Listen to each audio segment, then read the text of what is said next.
upon plans. Oh my gosh, it's all terrifying. Why is this happening? Uncle, shut up! Okay, There he is. Thank you. You're welcome. Wow. Okay, I'm gonna switch to here. Okay, cool. It worked. Hooray. Okay, so I'm gonna let chat everything know as I'm typing everything else in here. But because apparently some people in chat were very confused with what's going on, so might as well just let people know what's going on. For people kind of commenting, going, dude, what the fuck? Where's fantasy? I feel like fucking garbage, and I'm fucking tired, feel sick, everything else. So yesterday didn't happen because I just said I'm going back to bed. I feel like garbage, and me just sitting here droning at you wasn't going to help anything. So we canceled that yesterday, but today we scheduled to do a test session, and this test session was us to kind of sit down and test out a system, so we can for the new campaign, everything else that we're doing. For us to kind of test the systems out to make sure everyone likes it. And that system currently is Pathfinder 2nd edition. So it's the one that obviously when I was with Paizo, I really liked the system of like just playing it, game mastering it and stuff like that. And obviously Thurston still works with Paizo and everything else. And we decided to go with it because of various reasons, but at the same time, it also is compatible because if the type of world setting is mostly what people cared about, we can adjust to however we want with a custom setting. But one thing I have to remind people is that when I say Pathfinder 2nd edition, people immediately think it's 1st edition, and their minds immediately go to 1st edition. And that's the one thing I try to hammer into people's heads, because every time I've run it, people immediately think of 1st edition stuff, and I keep wanting to yell at them so loud and say, stop fucking thinking it's 1st edition. I'm gonna fucking beat you. It's 2nd edition. It's different. For the love of God. Like, I will hit you. So, he will. He will come to your house. It angers me so much. He's been hitting me a lot. It pisses me the fuck off. So that's the just, speaker has the bruises. Yeah, it's he's been pummeled. That's right. Pummeled. So regardless of that, that's what we're testing. Sorry, I have no filter today. I'm so fucking. Yesterday, I edited about 4 videos and got all the podcast stuff. I pretty much caught up as much as I could yesterday. So hopefully we can get back on track soon. So we're basically just going through it. If you are here's of like custom campaign, all those other stuff, what the hell are you talking about? Where the fuck is my Warhammer stuff? If you've paged into the Twitter or checked out our Patreon stuff and announcements on our Discord and stuff like that, we are shifting off of all the Warhammer stuff due to Games Workshop's policies and also in respect to Alpha Busa and everything. For him hopping off, we're all part of TTS in some way, shape, or form, except Odo. How dare you? We Odo? still love you, Odo. Stranger. That's okay. Odo almost was. Almost. Same here. I almost got a voice line too, so I'm. I was the one who killed WarHams. Odo was almost TTS. It was an inside job. Odo finally infiltrated. Jesus. Our friends and Odo. No. So yeah, so that's to explain really for people who are really confused. We're doing a custom campaign setting being developed by being Thurston. Or pretty much mostly Thurston, because I don't know. Me writing hard, mad, bad. And it's basically us just figuring it out, really. Just doing these test sessions. This is what we would usually do in the background as the normal shows would go, but we figured we'd just stream this one. So you guys can join in on it and just see what happens. Not to mention we get a lot of people sometimes saying like, oh, I just want to hear the test session. Or I want to see what happens during the test session. And I'm just like, okay, sure, I'll stream it. And so people can have it and everything. So yeah, so with that, one of the things I want to do at the beginning is, I think everyone basically had a character concept in mind, and I like to kind of go around and have everyone just talk about a concept, their character concept so far, so everyone knows not everything's solid. These characters might radically change. Shut up, phone, I didn't ask you. Yeah! That these characters could rapidly change, like, we could just go with completely different builds, different concepts, see how this works. Because we also like test character dynamics, because it's like, does my character work with everybody? Does this character work with everybody else? So it's something that we care about, because when you guys come to watch this stuff, everything needs to feel right. So And also, real quick with an asterisk, Yeah. this is also just like a setting for people to learn the game because a lot of people, like a lot of our players, haven't even like tried the system yet. So you can learn along with us. When Zoran was talking about like us working on a setting, that's a big project. So what we're going to be doing today is not something that will be in our setting. We're just going to be taking a pre-written adventure and kind of running through it and learning the system that way. So stay tuned for more stuff on the actual setting in the future. Yeah, it's all. Yeah, so don't think any of this is canon or something like that for anything. Swamp. So I have to start with Odo. I don't know if you can tell people about the character you thought about. Oh God! Oh, I'm starting. Yeah. My character is a sylph swashbuckler by the name of Vali. She is a pirate. She does a backflip every day of her life. Why is your token the guy from It's Always Sunny in Philadelphia? Because I do a backflip every day of my life, Zoran. Okay. Because when I asked Odo for a token, this is what I was presented with. She was being a smarmy fuck, and now we're going to have to deal with it. Thank you. I hate it. Also, Kill the guys. I was going to start as I'm dying. Thank you, everyone who's been subscribing everything. By the way, I'll say thank yous at the end if that's okay, so we could try to be efficient with time. But I just want to say thank you, everyone. Your support's appreciated. Go ahead, Odo. Look. Thank you. Oh, that's pretty much it. Okay. We'll go Arundel. Alright, well, I'm going to be playing this particular game as Baldric Weathers, an alchemist hell-bent on dealing with all the corruption in his fair city. He's going to do it because trying to handle it legally has clearly not worked. So now things have to get drastic, and I fully intend to talk like this throughout the entire time. He's very tired. Here's a bag full of joy. Next we'll have speakers. Hark! You speak of the King of Moths, that ancient scholar that lurks within the Stygian depths. Beware of him, for they will tell you of the terrible deeds that he might inflict upon you, should you cross him and his eldritch god. But I say this to you, the curious, those who wish to delve into madness. The King of Moths is a powerful wizard. He is level 20 at the start, trust me. He is not level 1. And if you follow him, he will lead you to paradise in the embrace of the many-armed gods of the stars. Now, the first one's free, but I'm going to need a little bit of money for the next one. Oh boy. I can't delete other people's characters, Thurston.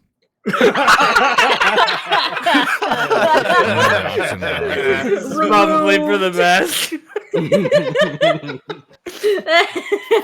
Fucking Christ. Okay. All right, Hulky, your character.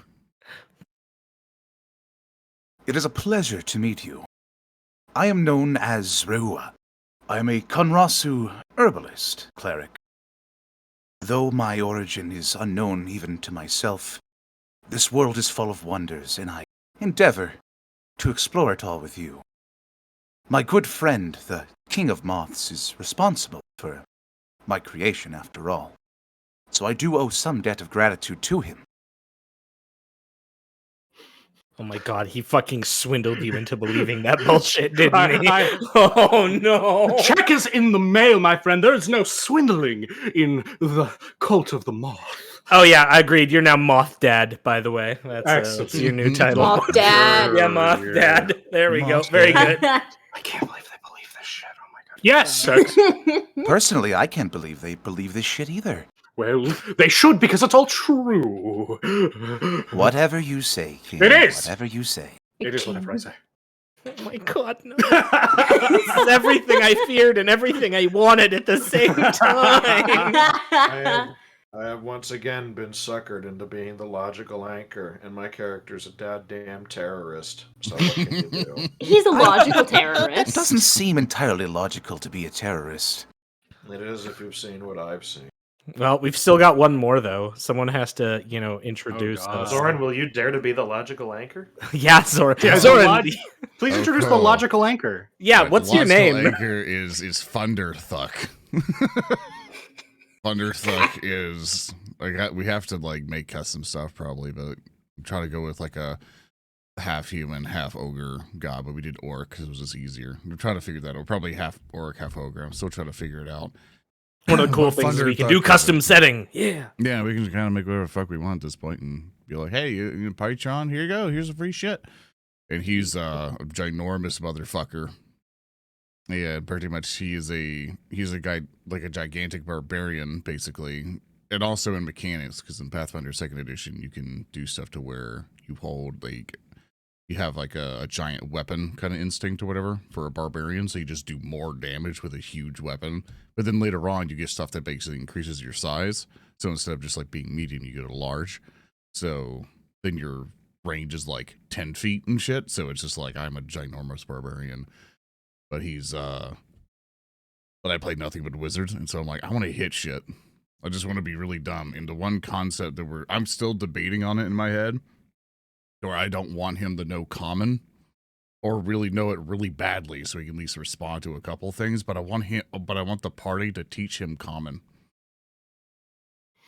and possibly teach him wrong.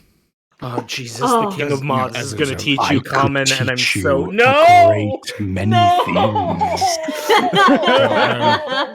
So I'm debating on it. We're going to test it out a little bit in these test sessions to see if it's a good idea or not, but he's just going to sit there and look at people and go, yeah. Yeah, it sounds logical. Yeah. Yeah, of course. Yeah, man. Yeah. You're very articulate. What? Such a good listener. Oh no! Please, not that voice. I'll be homeless. No, no. Oh, he's trying his best. It is a correct display. This is excellent. Oh no. Do not capitalize on this one. He has not asked for this. You are right. Please stand in front of me. What say? He says you are very large and impressive, and he would like to teach you and sell you things. What? So, Bunga, do anything for this test session? I don't know, Thurston. I was thinking we could just sit here forever. Your personal hell, Erndil. Thurston just leaves, and it takes us a while to notice. Oh yeah, it'd be an hour and a half later. So were we doing anything, Thurston? My character's been Thurston? forcibly lumped into this group of people because he needs to use them as a means to an end, because he literally has no other options. So he's kind of have to put up with it. Don't Again. worry, Baldric. We're all one big family. Oh no. Okay, so he says that a lot, but that's not true. It really is not. I mean, all families have a subscription fee. Oh my god. I don't necessarily know much to say any better, so I'll agree with you. That's going to be the name of the test session. All families have a subscription. I was hoping you could just call it "Oh no." Yeah, you can just leave it at that. That's fine. That's true. So let's just go ahead and start whenever you're ready, Thurston. All right, so we're not being super official. We're just bullshitting. Okay, so real quick, like I said, this is not the setting we're going to be doing. I am taking something that is pre-written, so we are going to technically be in the Pathfinder Galarian world for this, just so we can go through some stuff. So when I spout off names and stuff, I'll explain them basically. But the goal here is for us to just kind of go through an adventure and play through the mechanics and all that sort of stuff. So yeah. All right. So our adventure begins with all of you being aspirants wanting to join the Pathfinder Society. Or at least working with the Pathfinder Society. I don't know. Your reasons are varied. But you've been brought together at the Pathfinder Society's main campus, the Grand Lodge in the city of Absalom. There, you have been ordered into a meeting room as you are waiting your confirmation, your test to become actual Pathfinders, which are basically like explorer archaeologists who go across the world cataloging old ruins and that kind of stuff. So as you are waiting in this meeting room, you all have the opportunity to sort of introduce yourselves as you wait for the masters to come in and give you your assignment. So each of you is kind of sitting around a table. Really quickly, what I would like to do is we've had the sort of summary of the characters. I'd like to go around and I'll call on each of you and just give like a physical description of your character so everyone kind of has an idea of like roughly what you look like. And we will start with Baldric, as played by Erndale. Oh boy. Oops, sorry. There was a car outside. He's charging the gun. The gun. The Well, man we're- inside the turrets. I don't know. Where am I again, Thirst? Am I supposed to be seeing So something? you're all in basically a big meeting room sitting around a table, waiting for the mission briefer to come in. So what I'm doing is I'm kind of going through each of you. Just describe your character. Give us kind of the visual appearance of your character as you're sitting down. Baldric is dressed in a very simple studded leather coat with a hood that goes all the way around his face so as to keep his features obscured. And he has with him a number of satchels, bandoliers, and other kinds of things draped across his person. He's 6 feet tall and basic, average-looking human. He is a very average, somewhat tall man. He is about as boring as you could possibly look, even though you can't see his face. Perfect. He is very human-shaped, and he is sitting at attention, even though there's nothing going on, because that's. Despite what the voice may belie, he is actually quite energetic. Okay, so next to Baldric is the half ogre Thunderthuck. What does Thunderthuck look like in this situation? Butterthuck's a big bitch. He is like 8 foot something, just ripped as all hell, with tan skin, brown hair, just pretty much just everywhere. It's like half fur even. His 2 tusks pretty much at the bottom of his jaw. He has barely any pupils in his eyes, pretty much a shark white, like a large mane. And he's carrying a ginormous maul, something to where just normal people wouldn't even be able to use. But for him, it's just, he's a bit clumsy with it, but it's very effective. He's wearing just various, skins and leathers, and wearing a very hardened chest plate. To kind of keep him protected, and he'd usually grunt and sniff and snarl at things that he's just trying to stay away from in a bestial-like manner. Cool. Okay, and our camera sort of pans further to the right to the next seat, which is occupied by the individual known as the King of Moths. Oh yes. Well, the King of Moths is a very tall. This man chooses to call himself the King of Moths. He doesn't look normal. He's 6'5". He weighs 120 pounds. He is thin, reedy, but it's also impossible to really tell quite how thin because every inch of his body is covered in cloths and enormous, long, brackish robes that seem as though they have gone through 1,000 owners and are filled with this air of dust and weather. He appears like a man who has crawled out of the sea in some regards, and you would expect a dreadful brackish smell to move alongside him, when in fact it only smells slightly of sea brine and largely of incense such as sage and frankincense and other pleasant perfumes that make him surprisingly fun and weird to sit next to. The most dominant facial feature, however, between the long, reedy hands that seem to end in almost claws, is a strange face mask, which has only slots for 2 eyes, 2 beady, strange, yellow, glaring eyes that almost shift hues with every glance you see them, and a facial plate patterns that suggest tentacles and depths. Okay, cool. That's Moth Daddy. Sitting That's next, true. Sitting next to Gross, to Moth disgusting. Daddy as the camera continues to pan. It's perhaps the most like visibly strange looking members of this party. Rahua as played I'm gonna get by ready for today. Hulky. Oh god, Hulky Crow. Hulky. God, yeah, Hulky. Take it away.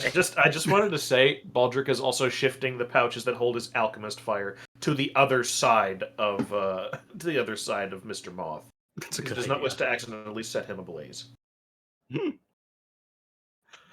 So, Hulky. yes. So Rahu is a rather large construct. Being a Konrasu is mostly comprised of wood, save for a radiant orb around its midsection, sort of emanating this ethereal energy, flashing with colors that one could only describe as mystical, but more or less a wooded construct with elements of weathered ancient machinery interspersed throughout its body, sort of half mechanical arm, actually with digitigrade legs, if I think I'm saying that right, standing about slightly shorter than Mr. Thunderthuck over here. Hardy man. Legs not quite hooves, but definitely inhuman, almost like spikes. But surprisingly nimble and deft hands, almost too thin for something its size and bulk, staring out from its face, which could very scarcely be called a face, with one beady, lens-like eye, radiating a soft, lambent white.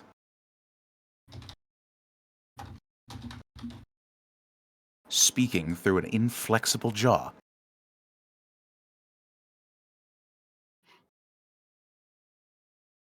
With your like orb thing in the middle, is it like radioactive? And are we just having like a really bad fever dream every time we're near you? Wub wub wub. No, it's just, they're like celestial entities by nature. Oh, so we're crazy and we see angels then. That's right. No. I mean, with this party, quite possibly. Well, I mean, we're not crazy for seeing angels. We're crazy for very different reasons. That's true. Speaking of which, the camera will pan to the final figure at the end of who is probably just smiling at the camera. Exactly. Vali, as played by Odoroshi writer Odo, please tell me about the final member of our circus of chuckle fucks. Yes, indeed. I didn't realize the entire party were like Shaquille O'Neal level insanely tall. So the camera probably pans over her for a second and then down. Tardy one. As she's probably in the realm of like 5'6"-ish. A blue-skinned, white-haired individual wearing what might pass at a first glance as like these fine kind of captain's garb, this big kind of like white and gold coat with like blue trim and things like that, this big tricone hat with a big feather, but on a second glance you can tell that the coat has probably seen better days. There are some stains and things. In fact, on the kind of loose, blousey undershirt, there is like a big wine stain down the front. Her hair is this like mess of white curls that kind of fade into this like smoky kind of cloudy thing. There seems to be just this air of mist around her general being, and she's currently in the process of emptying a little like metal flask into her mouth, reaching down to one of the King of Moths' many like trailing tassels and things and wiping her mouth off. Perfect. Okay. So we have this like, I don't know, like criminal investigation shot of all of our cast of characters as the camera has panned over them. At which point we will now get into the meat of things.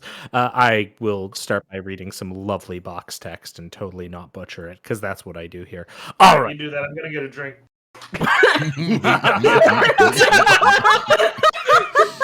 Read the back of the box there, so I'll be back. Damn! I Not wrote good. this box text. Fuck you. Oh no, did you? All right. You're so mean at that. I wrote this adventure and I didn't want to say anything without hearing my fees. Okay. Welcome, adventurers. All right. 3 individuals enter the spacious meeting room. A male elf garbed in fine red robes with golden embroidery enters first. The second to enter is a woman with snow white hair and a cluster of multicolored gems orbiting her head, laden with books. Finally, a bald human male with a bushy beard smiles widely and then curses to himself as his array of weapons along his back gets stuck in the doorframe. And he sort of like adjusts to get in. These are the 3 deans of the Pathfinder Society: Creighton Shane, the Elf Master of Scrolls; Serena Westier, the Oread Master of Spells; and Marcos Herbalist, the Master of Swords. Creighton takes the empty seat at the head of the table, while Serena takes an adjacent to his side. Marcos half jogs to join his colleagues, but after a few seconds of awkwardly trying to seat himself in his panoply of back-mounted weapons, he kind of pushes the chair in and stands behind it with a apologetic grin. The elf begins speaking. Regrets for the sudden nature of this meeting. I'll try to be brief. One of our most enthusiastic Pathfinder initiates, a fungus leshy by the name of Rain in Cloudy Day, was recently approved for his confirmation. In case you've forgotten, a confirmation is a mission we send initiates on as a final test before recognizing them as full field agents. It was a mission to the nearby nation of Taldor to search some runes in a swamp near the city of Casimir. Standard fare for a Pathfinder mission, but Rain hasn't reported back, and it's been a week since his expected check-in. At this point, Serena Westier, the Oread with the gems floating around her head, steps in. This is where you come in. Even if Rain and Cloudy Day is still an initiate, the Pathfinder Society doesn't leave its own behind. Us 3 masters have agreed that a special exemption is necessary. For those of you who haven't finished your own confirmation, we're willing to offer each of you a place in a group confirmation. We'll provide you a stipend of gold to book your passage to Casimir, and from there you'll need to find out what happened to Rain. Marcos Herbalist chimes in with a chuckle. Exactly what my associates have said. Find a boat, head to Casimir, enjoy a bit of the city's livelier elements, then go into the swamps to find our missing initiative. Of course, if you find little Rain alive and well, then you could probably really prove yourselves by helping him discover those runes and finish that confirmation. At this point, they all sort of look over your group, like awaiting a response. I raise my hand. The Serena Westier sort of like waves her hand. Yes, Vali. Right. So you said we get to enjoy the festivities of the city, right? Is that a part of the stipend? Like, do we get a bonus now and then like half now, half later? What's the deal? The Marcus Herbalist, the human with the back-mounted weapons, responds, "Oh, well, you see, we'll give you some gold so you can get there, get back, and then some coin to sort of pass around and see if you can gather some information. All of that's going to be provided in advance, and then extra coin will be provided once you complete your mission." That sounds great. Great. So, no liquor and festivities stipend then? Well, technically you could spend it on liquor, I guess, if it helps you get information. Gotcha.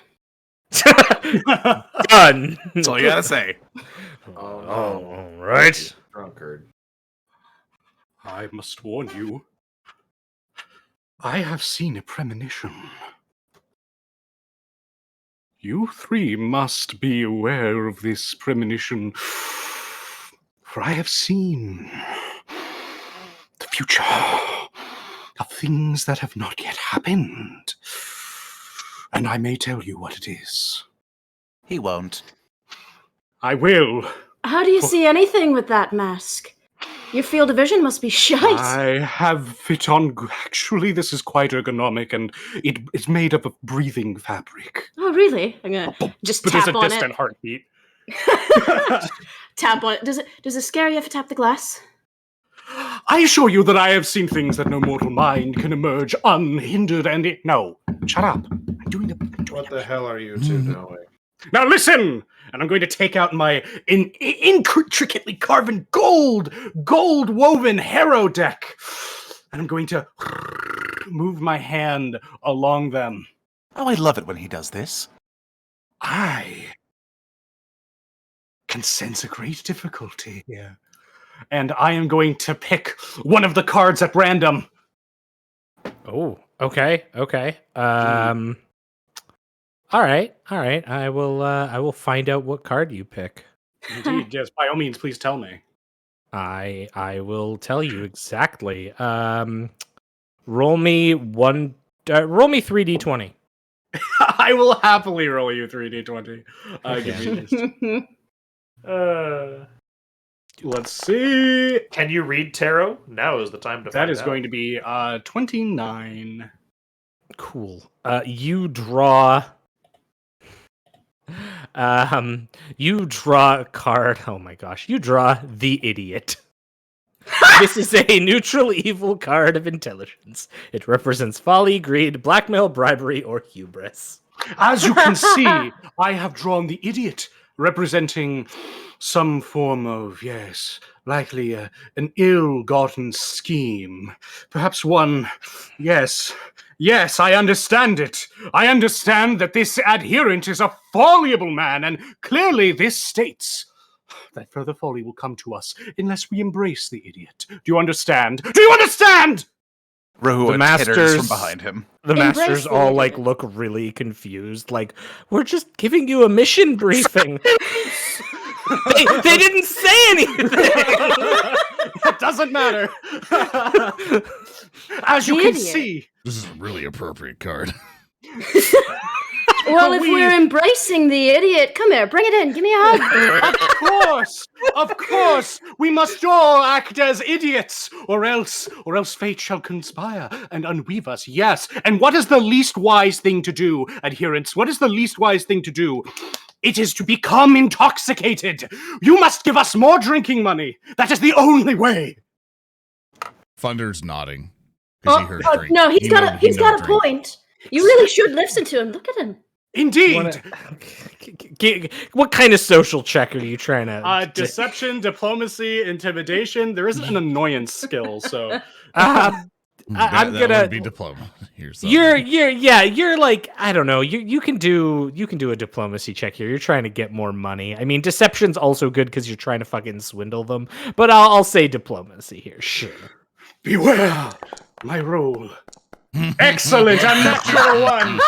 The three masters are like the three So this is some rules, things you should know. A natural one is always a critical failure. So in Pathfinder 2nd edition, any type of check you make generally has 4 outcomes. There is success, failure, and then critical failure and critical success. A natural one is always a critical failure. So in this case, you are, say, trying to influence with diplomacy. Having a critical failure on this is generally going to have their masters, in this case, where you were trying to make an impression on. Critical failure is going to have their attitude towards you like increase by 1 step. So like, for example, they might have been friendly with you. Now they have become indifferent to you because they're just like, he has been doing this for all of training. This is just really annoying at this point. We were trying to teach basic weapon practice and he's fucking drawing cards and like, yeah. So they're having none of this. And finally, like, Creighton Shane the Elf is like, all right, King of Moths, are you done? Good. All right. So carrying on, we will provide you with the stipend. He spoke the truth. As he like sulks in a corner. Thunder is just grabbing, like taking his hand and covering like Mothman's head and be like, no. Silent man. And like Marcus Fairballis pulls out a sack and tosses it across the table, and like it kind of like jingles with some coins in it. Well, there's your stipend. You can use it however you need, but you'll want to spend it on travel there, and then if you want to schmooze with the locals, now is the time. I lunge for it. Eldrick will also lunge for it. He's not letting the drunkard take it. All right, let's go with... Okay, like, let's see what skill... I'm going to say this is going to be an acrobatics check. Acrobatics. Can I get a bonus because I was technically still seated at the table? Everyone else was, like, standing. Why would I'll give you a +2 circumstance bonus on this. Damn you! Both of you give me acrobatics checks. If I do a backflip, can I do it with So panache? you'll see it in the hand. It'll be under proficiencies, and then it should just be acrobatics. And there you go. Yep. Acrobatics, and I give myself a +2 because nuts. Ooh. Ooh, Nice. not bad. So a 23 acrobatics from Volley, and for Hold on. Baldric, I have to add it because it's being a pain. that's fine. It's all good. This is why You know we're it. learning, so people can see what Roll things it. are. Bam. Oh. Yeah. So Volley, you like your hand just appears out of nowhere and grabs it before pulling back. Your kind of like deft maneuvers grab it. Thank you very much. I'll take very good care of this one. You probably should have handed that to one of us instead of leaving it to the wolves. Oh, well, you're all a team. I'm sure you'll do fine. You'll work together. That is what they said about the last team. What happened to the last team? The masters look at each other. Any other questions about your mission before you go? This is Thunder's 5th team. Hello, I'm Rahua. Thunder really wants to be a Pathfinder. Thunder He's trying keeps trying so every hard. time, and they all die. Yeah. Thunder usually Radiations. ends up killing them, like this one, Squeeze Head. Yeah, and so any other questions for the masters about your mission or Baldric will raise a hand, somewhat dejectedly, since he did not get to hold the money. Sarita will ask. sort of wave. Yeah. Right. So what other kinds of threats would be there, considering you wouldn't send, a bunch of unarmed people to go there, so you're sending all of us, along with him. And Baldric is going to jerk his thumb over his shoulder at Thunder. Well, since Rain and Cloudy Day entered the Blackwood Swamp that surrounds Casimir, it's a dangerous place. It's a rotting marshland filled with dense overgrowth, quicksand, giant carnivorous plants, monsters, and all sorts of other lovely things. Perfect place for Pathfinders to prove themselves. That sounds like fun. Baldric's going to blink from beneath his hood, and he's going to ask again. So what can we expect?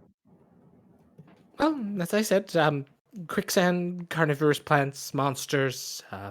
You'll probably get more information when you reach Casimir and can ask the locals. No kidding. All right. Easy peasy. For a group as expertise as us, the gods shall weep at our coming. All right, kiddos.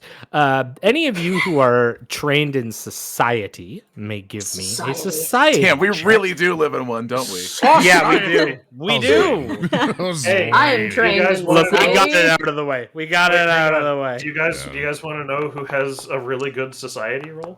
Oh no. Oh Ooh. yeah. Oh shit. Oh, never Volley. mind. Volley, My yes. society.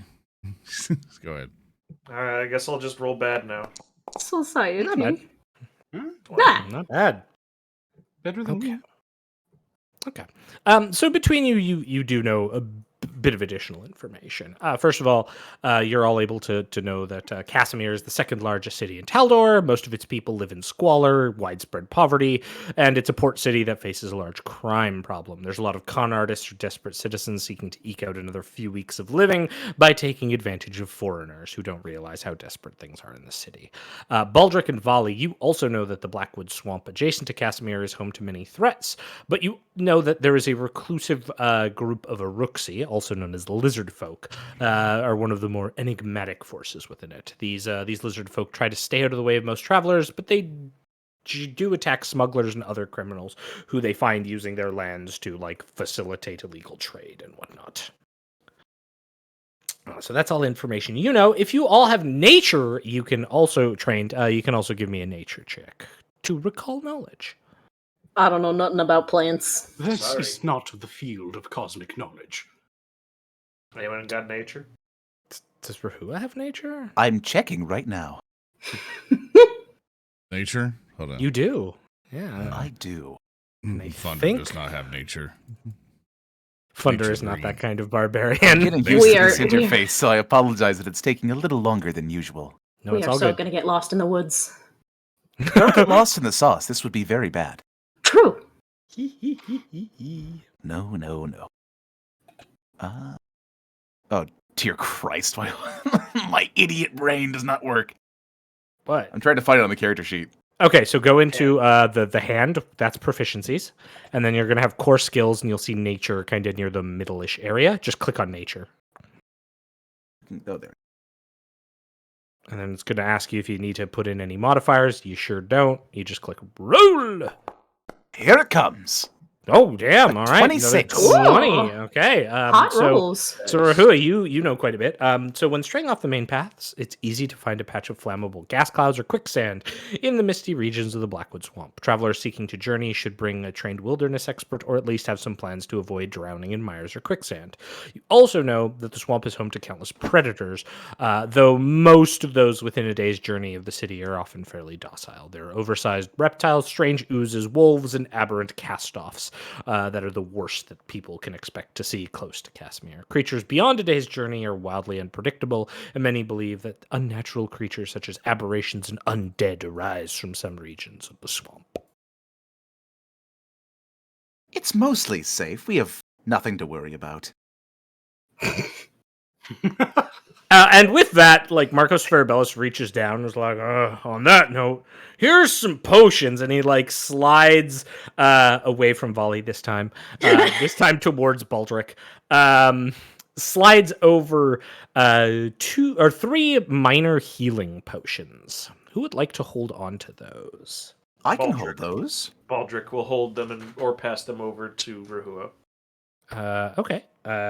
So I will add these to your character sheet, Rahua. You will get 3 of these. They will show up into your inventory. Thank you kindly. Yeah. A set of grasping tendrils will reach out and retrieve the potions and suck at them in a knurl in the armor. Oh my god, you're just like Groot, and I love it. And then, like, also looking like Marcus Ferber's like, oh, yes, and this. He pulls out a torch from his back of panoply of goods, though this one seems to be emitting light, and you would recognize it as a magical item called an ever-burning torch. Who would like to carry the ever-burning torch? I'm getting it. The King of Moths scrambles across the Yeah. table. It's just like an unseemly, ungainly long limb just stretches out further than it probably should to grab it. Like, I have passed you the ever-burning torch. It is now in your inventory. this shall be of great use to me. During the mission, I mean. And finally, Creighton Shane, with a sigh at your antics, produces a small compass-like item and sort of produces it forward. This is a wayfinder. We normally don't provide these until someone is a fully recognized Pathfinder, but you'll want to use this in case you have to prove your allegiance to the society, and it's a useful item for exploring the wilds. Baldric will take this one and pocket Okay. it. Absolutely. I will pass this over to you, Baldric. And finally, with that, like, Serena sort of claps her hands. All right, good. Well, at this point, you'll want to head to the docks, where you'll want to arrange a vessel to take you to Casimir. And then from there, you'll want to follow up on where Rain is. I believe he was scheduled to stay at an inn called the Three-Legged Frog. Thunder currently feels like Chewbacca who didn't get a medal. Oh, damn. And they take no note of Thunder's disappointment and all stand up and give like a nod of like, well, good luck. Thunder then they- frowns. I will put my hand on Thunder's horrible bicep. Why do you keep calling him Thunder? His name is Thunder. Whatever. Yeah, that tracks. That tracks. God damn it. My friend, What? I can see that they don't trust you, as they don't trust me, us 2 fine men of quality. So I shall give you what they have hidden from you. Oh no, fucking Christ. It is very important that you keep this safe. And I'm going to reach into my backpack. This was something given to me in secret, and you must now carry it. and I'm going to take out a piece of very long chalk and hand it to him. Oh, God damn it. I didn't understand a single word he said. He go, and then take the chalk and go, "Brother," and eats it. Give him a thumbs up. There's probably like this crunching sound, and you open your mouth. Was it colored chalk, by the way? Like, did it have like Yeah, some it was red like? Yes. After he's done chewing it, he'll burp and just cover him all in just red chalk. Oh yes. Thank you, my friend. I'm gonna take out my spell book. Plan death of ogre. Underline. Are you keeping a book of grudges? Is your spellbook also a book of grudges?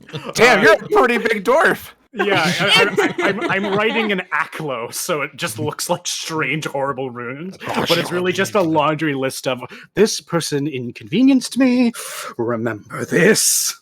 All right. So with this, you make your way to the dock district of Absalom, where you need to secure travel. As part of this, you know that the masters don't provide you any further like information. So at this point, you're going to have to find yourself a vessel that will take you from here to Casimir, which is roughly like a 230-mile journey. You're at the dock, so what you can do now is you can like utilize skills, particularly diplomacy would be good here to basically gather information. So the way that skills work in Pathfinder 2nd edition is when you make a skill check, you use them for specific purposes. So it's not like necessarily just like, oh, I'm using diplomacy to diplomacy. It's I am using diplomacy to gather information or to make an impression. So in this case, as opposed to the impression that the Moth Daddy screwed up on earlier, you are able to get like you can use it to gather information as another option. Ooh. I implore you to stop calling him that. Absolutely. So, like for an example, say like I'm good at nature or something, and we're looking for like a bush or something. I don't fucking know, something like that. You could you can try to justify skills to achieve your means. Absolutely. And just a lot of them will have like built-in like subtasks. Like all of them, for example, pretty much most skills have like a recall knowledge, which so for example, like, oh, nature would let you recall like knowledge and learn things about plant creatures. Well, Arcana would let you do it on like elementals or like weird planner shit. Yeah, it's like, say for me, it's like if I want to use my athletics, I could probably go to Thurston and be all like, hey, Thurston, Thunder's gonna just start running until he sees the thing that he kind of got the broken language thing on. Yeah. And then I'm just running or something, or performance to where try to figure that out. You could be inventive, I guess. Absolutely. If that helps you out.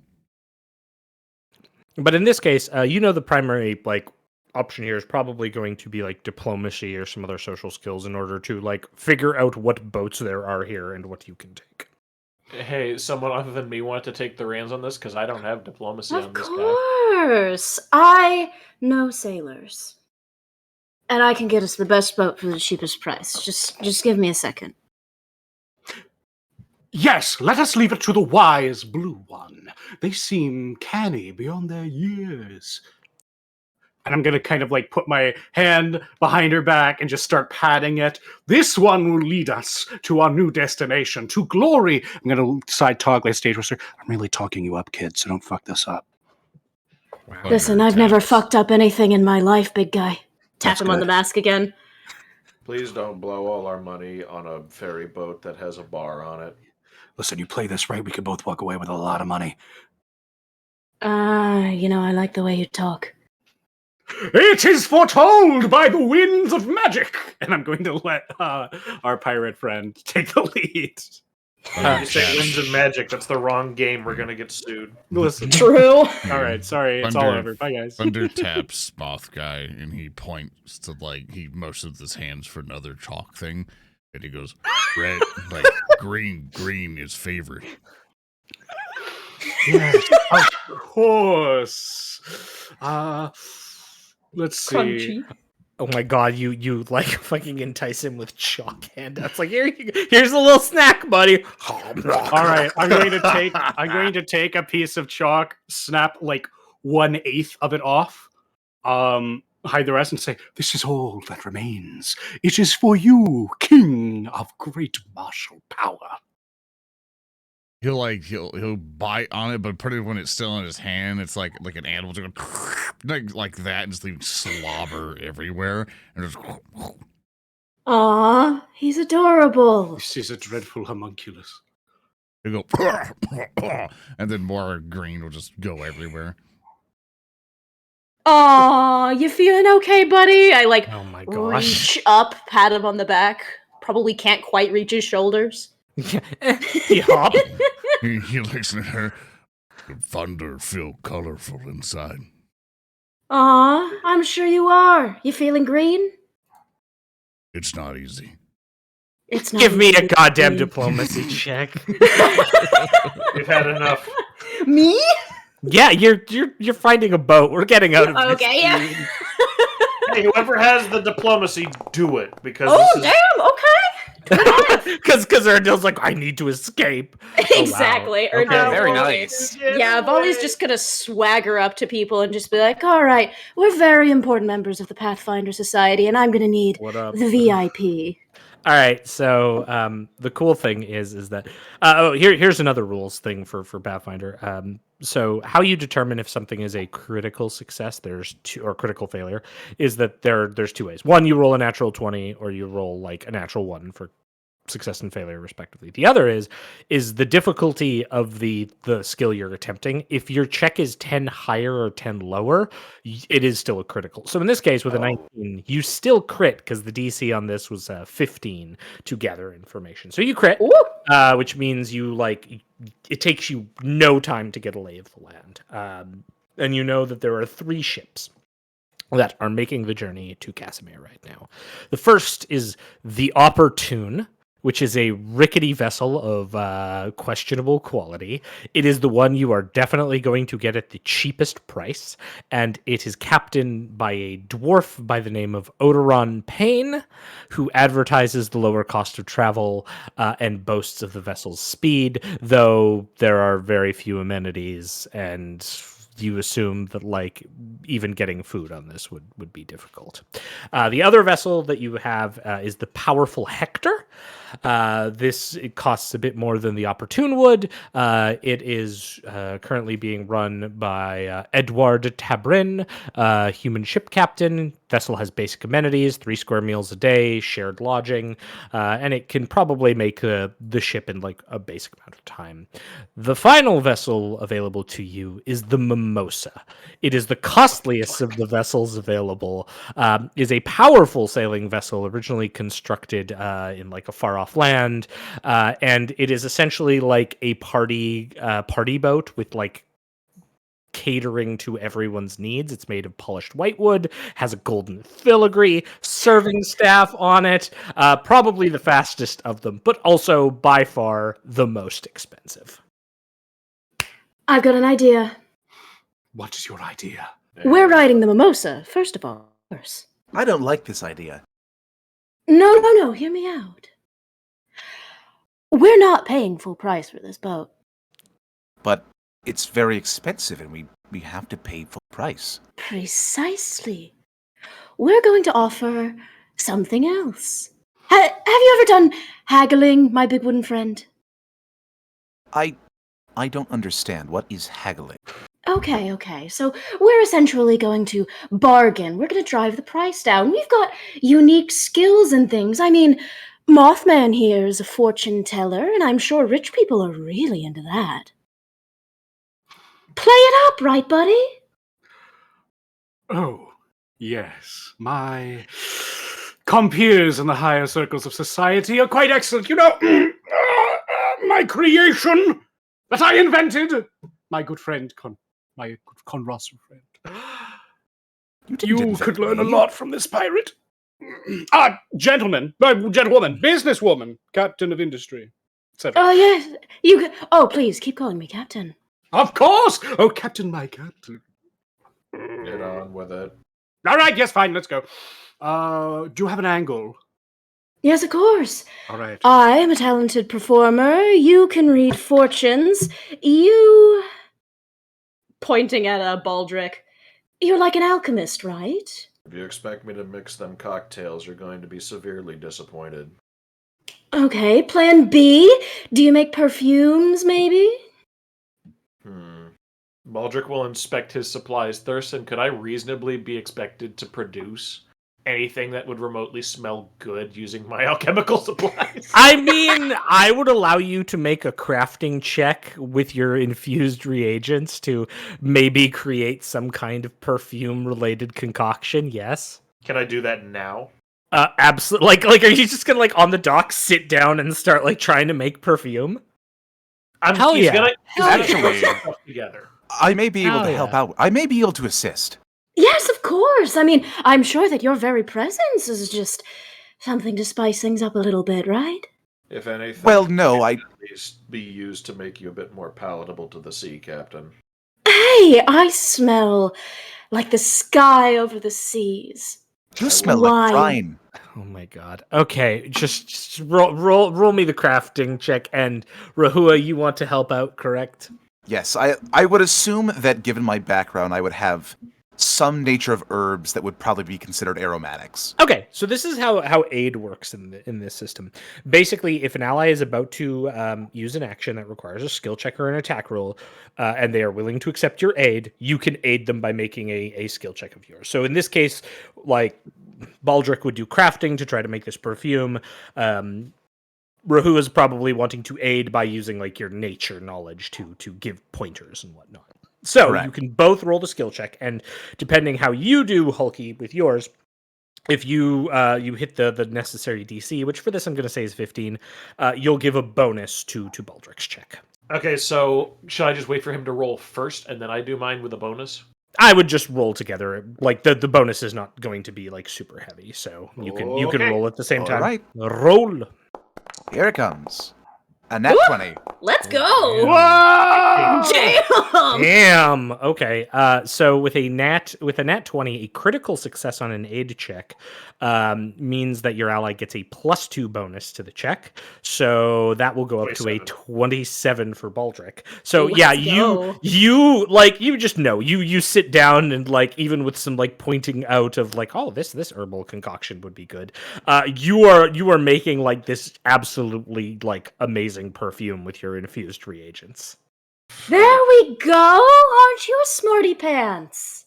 It smells like the police commissioner's wife. She smells like a skank. Jesus. Wow. And why do you know this? Interesting stories.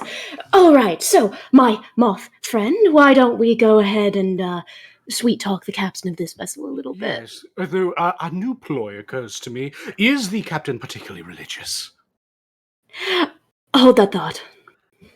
All right. So the captain of this vessel is a female human who you find out goes by the name of Javinda. She is dressed entirely in white robes with long white gloves and, like, golden filigree on them.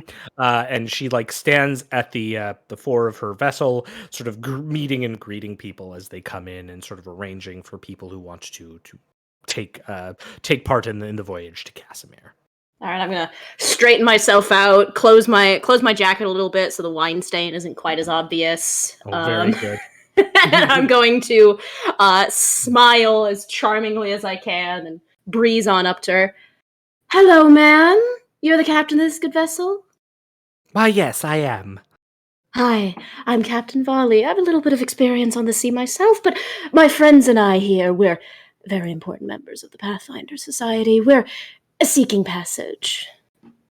Oh, very good. Well, that's going to cost you, looking at your group, it'll cost you 5 gold coins per person. And you know, from what the coins you were given, there's technically 6 gold coins for each of you for your stipend. So 30 gold coin total. If you all want to go on this journey, she's going to charge you 25, is what she's saying. Interesting, but I have a bargain for you, because, well, we could simply partake of this wonderful vessel and your wonderful amenities, but quite frankly, we're not the kind of people to rest on our laurels. I think we would like to provide a service in return for your service. You see, I myself am a capable performer. Song and dance are my bread and wine, and my friend here is a talented fortune teller and arcanist, and likewise we have a friend who concocts luxury perfumes out of the most obscure ingredients, things you've never heard of before. Javinda Things looks one at would you. pay a fortune for. Her eyes narrow slightly. You don't have the coin, do you? Oh no, we have the coin. But I'd like to offer you something more valuable. You trying to diplomacy in this case? Yes, of course. And if Moth Daddy would like to help Yes, me, that I'm would be going to very just appreciated. joyously Baldric kind is of- going to assist by just simply shaking the perfume lightly. I'm, Yeah. yeah, the King of Moths will happily steeple his fingers together and say, "Yes, indeed, I am a fortune teller of some small renown, and, well, I've already foreseen the conclusion of this conversation, and it ends rather happily for both you and me. After all, All right. Give me the diplomacy check. There, Obo Roboshi. Roboshi, do I get the Obobo. plus 2? So no, because there has to be an aid from. So Baldric is already made the crafting check. He's aiding you with the physical good, and I'm going to count that as an item bonus here because you have these lovely perfumes. So you're going to get that. So technically, the King of Moths can still aid because that will be a different type of bonus. That will be a circumstance bonus, which means that they do stack together. So the King of Moths can make a diplomacy check to see if they aid you. The DC for this is 20 because it's harder, but we'll see. Jesus Christ. Constable. Oh my god. So when you critically fail on an aid check, you actually apply a penalty to the primary check. I'm tired of rolling that ones. I'm going to spend my hero point. Oh, there we go. Excellent. Excellent. So is like hero point like fate? Like does it come back every session? Or is it like, no, you need to like kill God to get it back? So how hero points work is, and chat, this is something that will probably change for when we come up with a show idea, but basically how they work in the core game is that everyone starts with a hero point at the beginning of every session. And then I give them out roughly once an hour. However, I haven't given them out yet because I have like an hour and 15 minutes in and we're still basically in the introduction. And so I'm not going to let you narrate and get hero points because I am a cruel god. That being said, depending, you'll get like hero points based on really good role play or like particularly like spicy scenes that happen and everyone kind of agrees like, oh man, like you all deserve a hero point for that. Probably for our show we'll end up doing some kind of like we did with glory points and the like, but we will see. So no, it is not a like finite resource. You should be getting a couple of them during the session. Okay, I will. I'll tell you you what you a can note is like you can't roll worse than what you just did. But Yeah, It's true, unless he hero rolls a points one are- again. yeah, they are a blessing and a curse Yes. because you'll roll like a 13 and it's like, oh, I'll use a hero point and you can roll worse and you have to Hero keep it. quest. You can't. I've just never keep it. failed. He at can't roll anything worse. in my Yeah. entire life. So One. 18. Oh, so Okay. sorry. Let's go. Okay, absolutely. So you'll grant the +1. So Odo, you can make your diplomacy check, and at this point, you're going to get a +3 from all of your allies' buffeted All right, buffs. let's go. Yeah. Dorian All right. Professor Meme 666. I'm with you too. I really wanted that 4 too, but you don't always get what you want. We don't always get what It we was want. almost a 2. I know. That's true. Mhm. Okay. Let's go. Oh, I got the 4. You got the 4. All right. Um, I'm spending a hero point. Oh, there we go. Hero quest. See, this is okay. Now the prophecy is going to come true because Zoran just said you get a 13, you roll Ah, a hero knock on point, wood. you roll worse. Knock Here on we go. wood. Here we go. Reach It's happening! It's happening! Oh no. I'm gonna shit myself. Reroll that do that shit. anyway. There's a category for that on Twitch, you know. Oh, I saw. Oh, Fucking it was close. almost the 19. Ah. She's like, I don't know. There's like some guy with like a bottle of perfume. There's the King of Moths saying like, I know what you're going to do. Like you're just trying to haggle. Like, but this woman has clearly seen a lot. She sort of like shakes her head slightly, looks up. It'll be 5 gold per person. Rahua would like to step in, Well, if just you- kind of walk up, very step in very with gently. him. Thunder's right behind him, and he's just like, Okay. you And go." then you know she gets that look in her eye of like, oh great, the rest of the circus has shown up. Go ahead, Hulky. Ma'am, you have a very lovely ship. Though we could pay the passage, we are in need of safe passage quite rapidly, as we need to save a friend of ours. May I offer you a trinket? And Rahua will. You'll see the wood of his body start to unfurl on his left bicep as he reaches in gently and pulls out pristine azure flower. We don't have much, but I feel like this would complement you well. Oh shit. All right. Do you want to give me a diplomacy check here, dog? Sure, and I don't get any bonuses either way, but No, not in this case. All the bonuses were used on Obo Roshi, so. oh, Nah. Oh, nice. Untrained, too. Oh yeah, this woman like she just like looks like over all of you. I run a business here. Well, We- we tried. Thunder steps up. Understand. He's like- Okay, Thunder. Oh, don't hurt her. He Thump. looks down Thump. and he Thump. goes, "Me fighter, me protect ship, you bring to friend. Me fighter in Herald gladiatorial arena. Me survive mini battle. Me need to go to battle to save friend. You help." I don't want to use. I'm not trying to intimidate her because it's not going to work Oh, okay. out. I want to use some of my gladiatorial lore or try to justify it in a way that basically be like the whole thing. It would be famous enough that basically be like, I'm a famous gladiatorial fighter. Like I need passage through here to go do things. I'll protect your ship for the Okay. passage. I you know what? Yeah, absolutely. I'll let you roll this lore. You've got a good background, and Yeah. realistically, at this point, everyone else is fucked up. So what's the worst that can happen? That's a question one Yeah, should never ask. he is bouncing his pecs. I'll hear a point. True. You hear a point at Hero Quest. Hero Quest. Oh, there it Yeah, is. I got There's it. There the- it is. So one thing you can do, by the Hoppa! way, you can right click your roll, and Mhm. you could then do re-roll and keep the new result, and it'll just update it right there for you. Okay, so like this woman is like looking over all of you, shaking her head. At this point, she's like, "I'll charge you 4 gold coins each if you just stop." Okay, he pays. We'll take it. Once again, I have led us to victory. I am a god. Good job, team! Everyone high fives. Everyone Yeah. like shakes hands. We kill babies. Literally, like I just want this encounter to be over. How many you? I mean, Give we're you just the gonna go win. to the next ship and do it all over again. I know.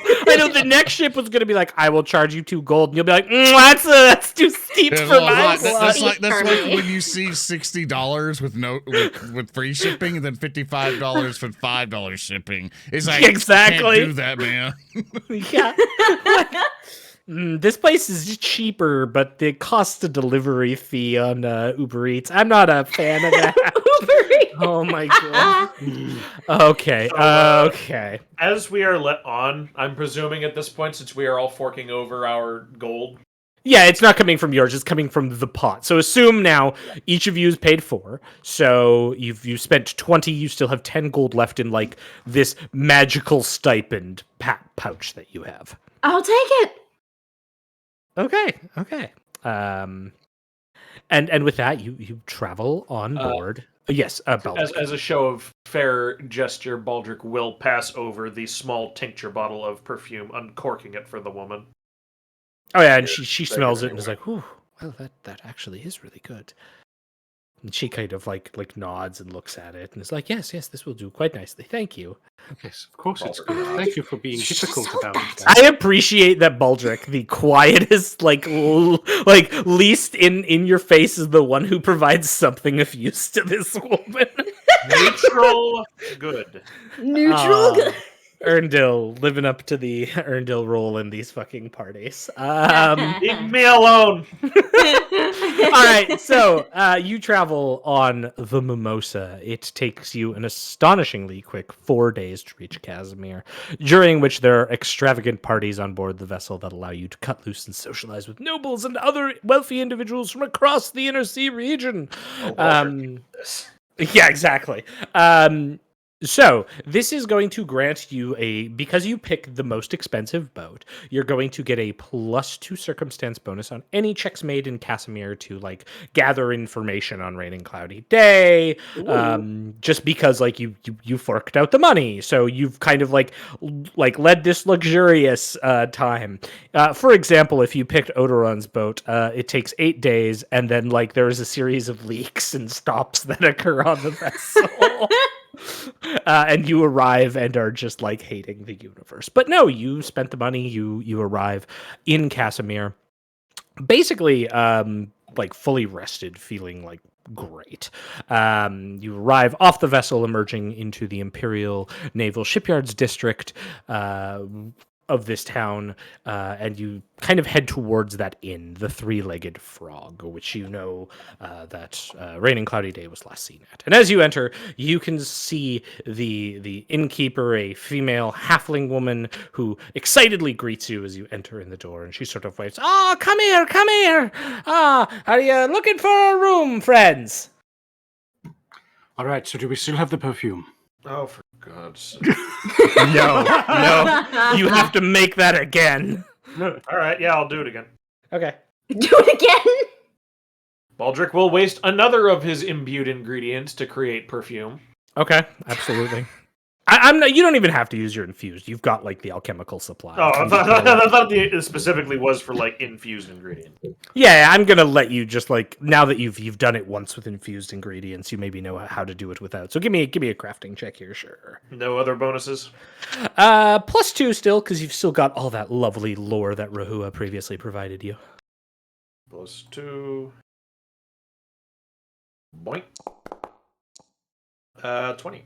Yeah, you Nice. you get enough to create some nice ones. So this will give you like a +1 bonus if you're trying to interact with this person. Baldric will sigh, and then basically like a cocktail shaker, he will produce a small little tincture vial full of perfume and pass it over to King of Moths. pass it over to Volley again. Thank you. Speaker was so You're hopeful. so good at this. Going to dip my finger in, kind of put some on my neck, on my wrist. Oh my god. Okay.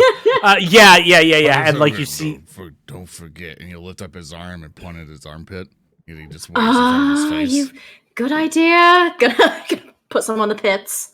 yeah. All right. So this older halfling woman comes to greet you. She's like, "Oh, you can put your coats and whatnot here. We've got rooms for you. What can I help you? Are you each gonna need a room on your own, or?" Oh wait, do we even need a room? Are we staying for the night and then heading out, or are we just heading out today?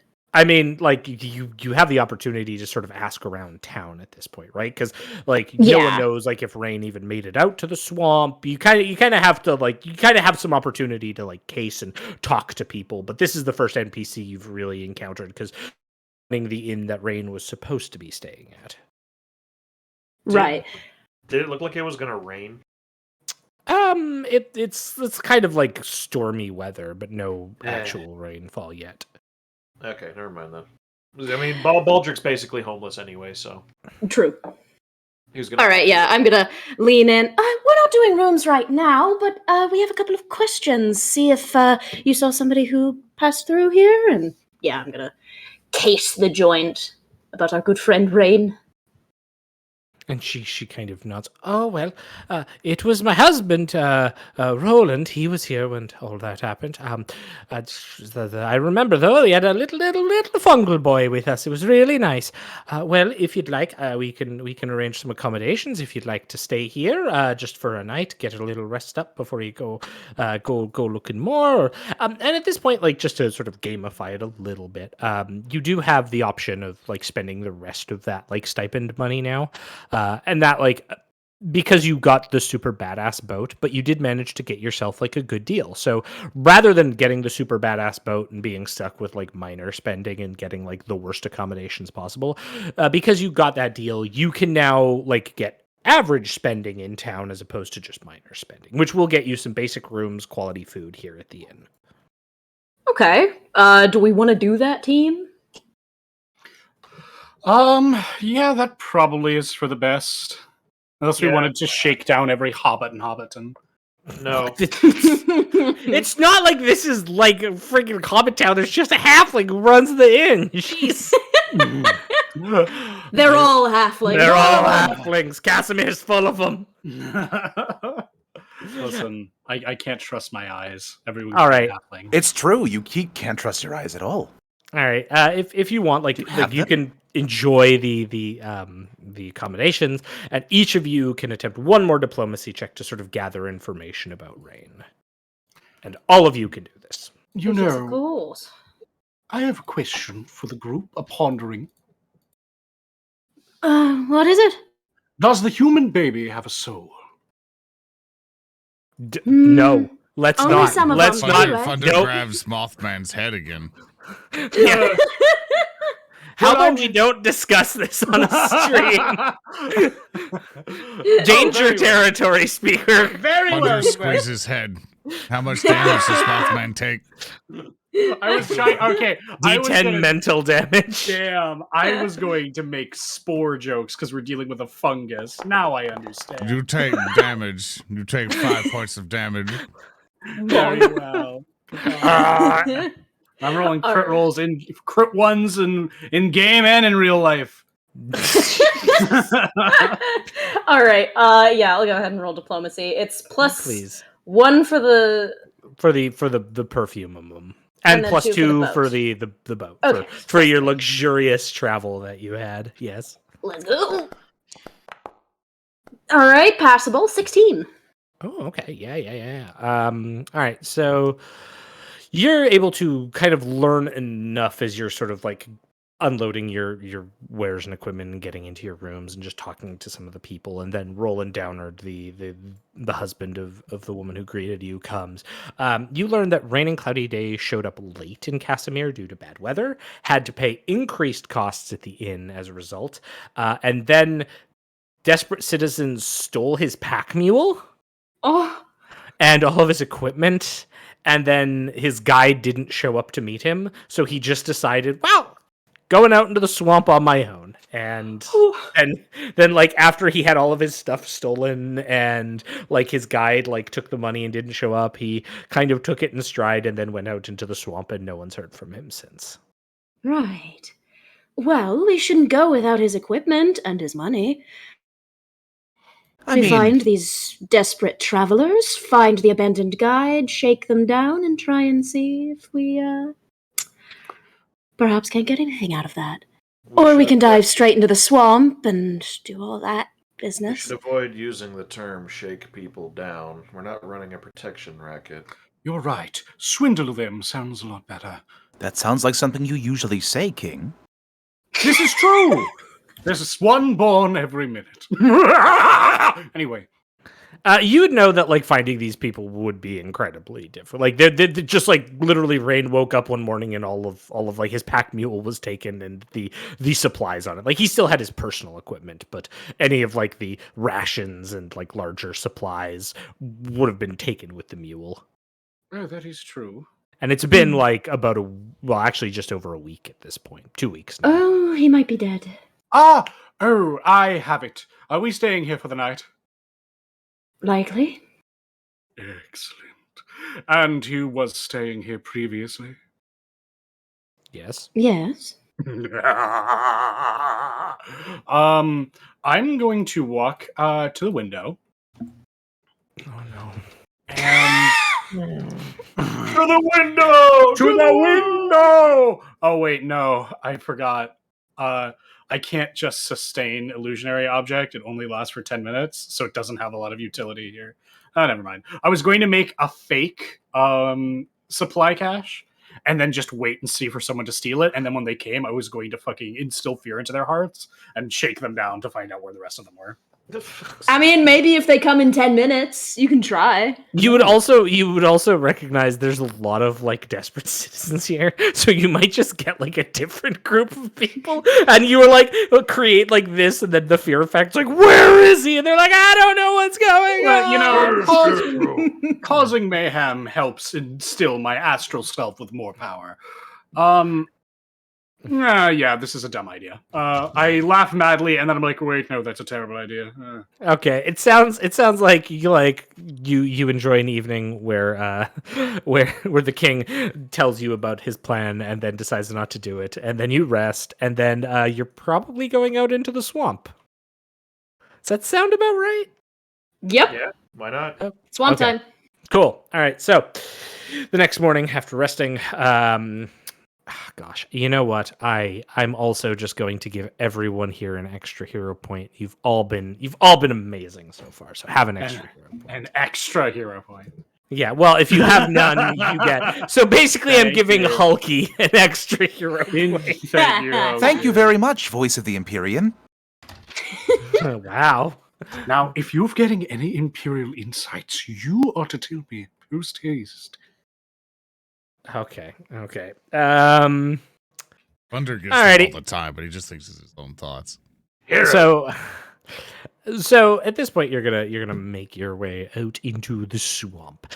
So this takes place in a different type of mode of play. Now, how Pathfinder Second Edition is structured is that there are 3 modes of play. There's combat mode, which is like your tactical combat. Then there's exploration mode, which has been like a lot of what we have been doing. Exploration mode is kind of like that. Oh, I'm just gonna tell you what I'm generally doing as we're going about and doing things. And then there's also downtime mode, which is like long term. Like, oh, we have 3 weeks, so in that downtime, I'm going to, try to make money, or I'm going to try to build a church or something. Going out into the swamps right now, it's not like we're going to track every, 25 feet you're moving. This is more just you're going to tell me what you're all up to as you're going out into these swamps in search of Rain and Cloudy Day. There are a couple of different options available to you as far as what you can do. If you have the core rulebook, they're in the section on exploration mode, but otherwise you can do things like avoid notice, so you can basically make a stealth check and move slower, but you'll be sneaking. So you'll be avoiding detection from other creatures. You might decide if you're a fighter type with a shield that you're going to move at half speed, but always have your shield up so that if combat happens, you get a bonus. In combat, you immediately start with your shield raised. If you're a spellcaster, you might decide hey, I want to cast detect magic all the time, which is a pretty common thing. You might again move slower, but you're going to keep casting detect magic and see if anything magical comes up. Then you might alternatively choose to hustle, so move at a faster speed, but you might have to make constitution checks because you get tired. So there's a bunch of different options here. The other one that you could also do, 2 other ones for this case on top of those, is searching. So you might just walk slower to kind of detect hazards and so forth, basically constantly be perceiving to make sure okay, is there a trap around here? And finally, tracking. You can do a survival check to try to find tracks here. So, with all of that in mind, I'm going to kind of go through everyone and check what you want to be doing as you're kind of venturing off into the swamps. And we'll start at the bottom this time, and we'll start with Volley. Okay. Well, I'm probably just going to be looking out with some perception, just trying to see if I can spot any sign of this guy. I don't know if it would be survival or perception. If it is survival, then I will do something else. But so there's 2 differences, right? You can do search, which is you just looking around for stuff. Survival Right. would be more tracking this particular character. So you can search. That's gonna be a perception check. yes, indeed. So you may give me that percepti-cept check. Oh god, it's not under the core skills. Where is it? So it is going to be. It's on your main left-hand side. Oh, you'll I see it. Yeah. Yes. Yeah. Blah. 13. Okay, cool. Yeah. Okay. All right. All right. So you're searching around. You're seeing what you maybe are finding. Okay, that was Volley. Next up is going to be the King of Moths. The King of Moths. What are you doing in this as you're kind of going through the swamp now? Let me see. Just trying to see how my shit. I guess I can't sustain a thing if it's 2 actions and then cast something else. No, like generally, like you can only do something like a detect magic or something that is like long-term sustain. Because keep in mind, this is going to represent like hours of you in the swamp. Yeah, no, I'm more like saying like, so say I cast Dancing Lights, then I sustained it. Is sustaining it 2 actions or is it 1? So in this case, this would be like repeating a spell. So you can repeatedly cast it and still move at half speed. So as long as it's 2 actions or fewer, you can do that. Okay, yeah. Yeah. I feel like the most useful way to avoid getting ambushed would be for me to like constantly force a ghost sound to make it sound like a stampeding Tyrannosaurus Rex was moving in and around where we were. Okay. Because I think that anyone that would be like Very that would, subtle. well, it's not subtle. It's like saying we know that there's like weird fucking marauding bands of natives in the area that might want to try to kill us for like impeding on their turf because that's what they do to smugglers. So like saying like, hey, there is a large predator in the area might cause them to fuck off. But I really can't afford to do that because we need to find these runes. So I will just be casting Detect Magic every 2 seconds. Okay, perfect. So just sort of looking around with Detect Magic up. Absolutely. Okay, that is you. That brings us to Rahua. What are you going to be doing? So Rahua will be foraging for additional ingredients to replace the ingredients lost with the forging of the fumes. Okay. And also any additional herbs that may aid us in restoring that dear Leshy's life essence if it is less than a lot. Absolutely. I'm gonna, since you're looking around actively, I'm going to treat this as as basically as a search check. So give me a perception check as well. Sure. Gonna. There we go. Oh, I didn't mean to do it privately. My bad. Oh no, you're good. You're good. I can still, There it is. I 19. can see it.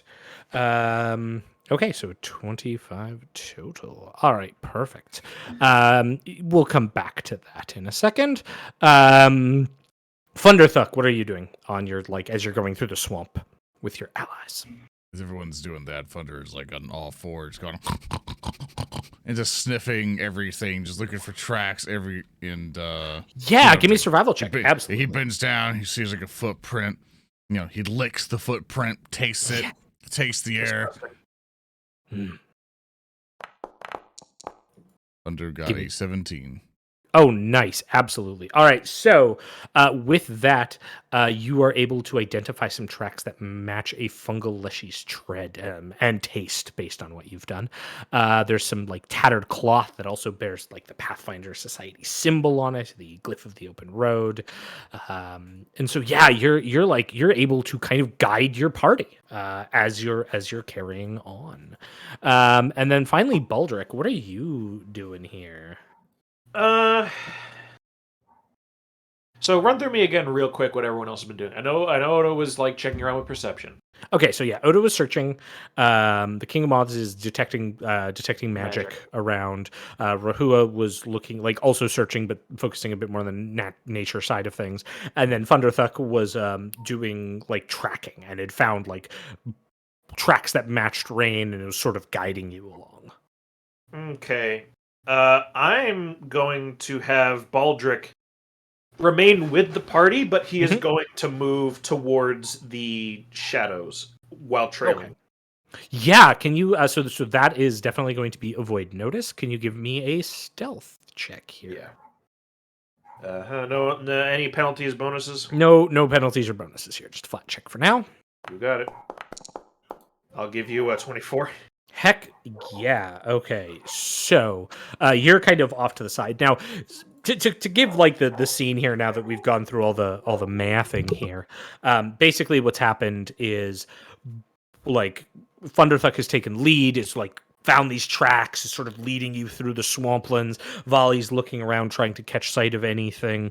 The King of Moths is constantly detecting magic, trying to see anything magical in the ruins, if anything's popping up that might, give some kind of hint as to magic. Though you're not finding anything magical as you're doing this, but you're keeping it up using your senses. Rahua, you are also like searching around, focusing a bit more on the natural elements. So like, while Volley is looking up at the horizon, you're kind of looking more down, seeing things that are coming your way, like from the trail that Thunderthuck is leading you on. And then Baldric is kind of off to the side and sort of like sneaking in some of the foliage and generally like keeping pace with you, but being a bit off the beaten path. However, Rahua, this is when you notice something, and thank dear Lord you notice this. You notice up ahead with your canny sight a patch of swampy quicksand ahead. And so you spot it before any of your group do.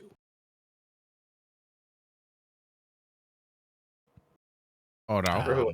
Oh no. That's no. Hulky. Yes. Hulky. Oh, sorry, yes. Hulky, sorry. Sleepy Okay. man. Yes. Hulky, Sorry. you see this I'm looking quicksand. down. Yeah, you see the quicksand. Oh, one moment. Oh. Hmm? Okay. We should not progress farther down this path. It is full of quicksand, and though I may be able to stride across it with ease, I doubt any of you are lithe enough to cross that like What do you I can. mean? Oh no. Ground sink bad. You go down, you die. What's sand there? It's not going anywhere. Don't touch Perhaps it. a demonstration. I pick up a rock and throw it in the quicksand. Yeah, there's like this and then it's like quickly You dumb. absorbed. Bad Sand- sand.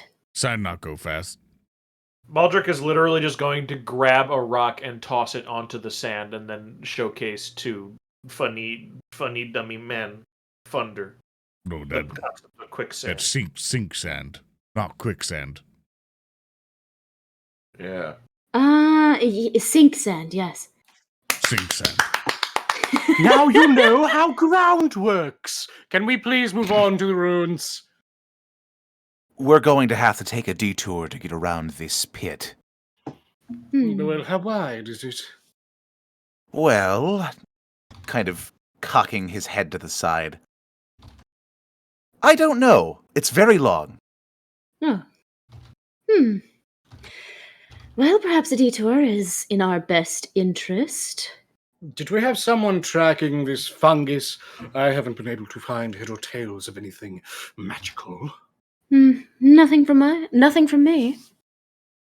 Thunder Baldric keeps is- following the trail.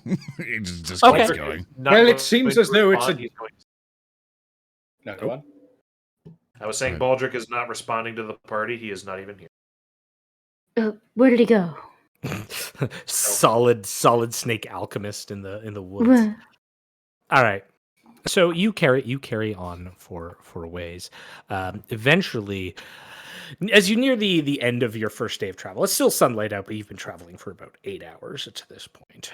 You reach a section of swamp where there is a downed tree trunk that like blocks the path forward. well, There are bogs around it, one of which, like, Baldric, you're currently, like, using as cover as you're, like, moving through, but there's little bogs around here as well. Thunder, can you lift Big Log? Thunder looks at Big Log. Is it Big Log tall enough to where we can't even climb over it, or? It's big log that, like, you could feasibly make an athletics check to move this thing. Okay, Thunder nods and then Be athletic. Mario comes up athletic to it. feat. Okay. Comes up to it and just literally just like "Brr," and tries to like toss it over with the fell. He will see that, all of a sudden fate intertwines. Oh shit! What?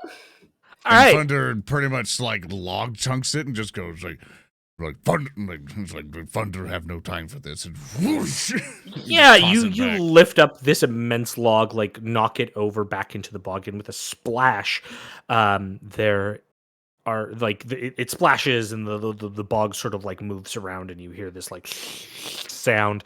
And as that happens, you see something emerge out of the muck by you, Thunder. And all of you start to see movement in the bogs.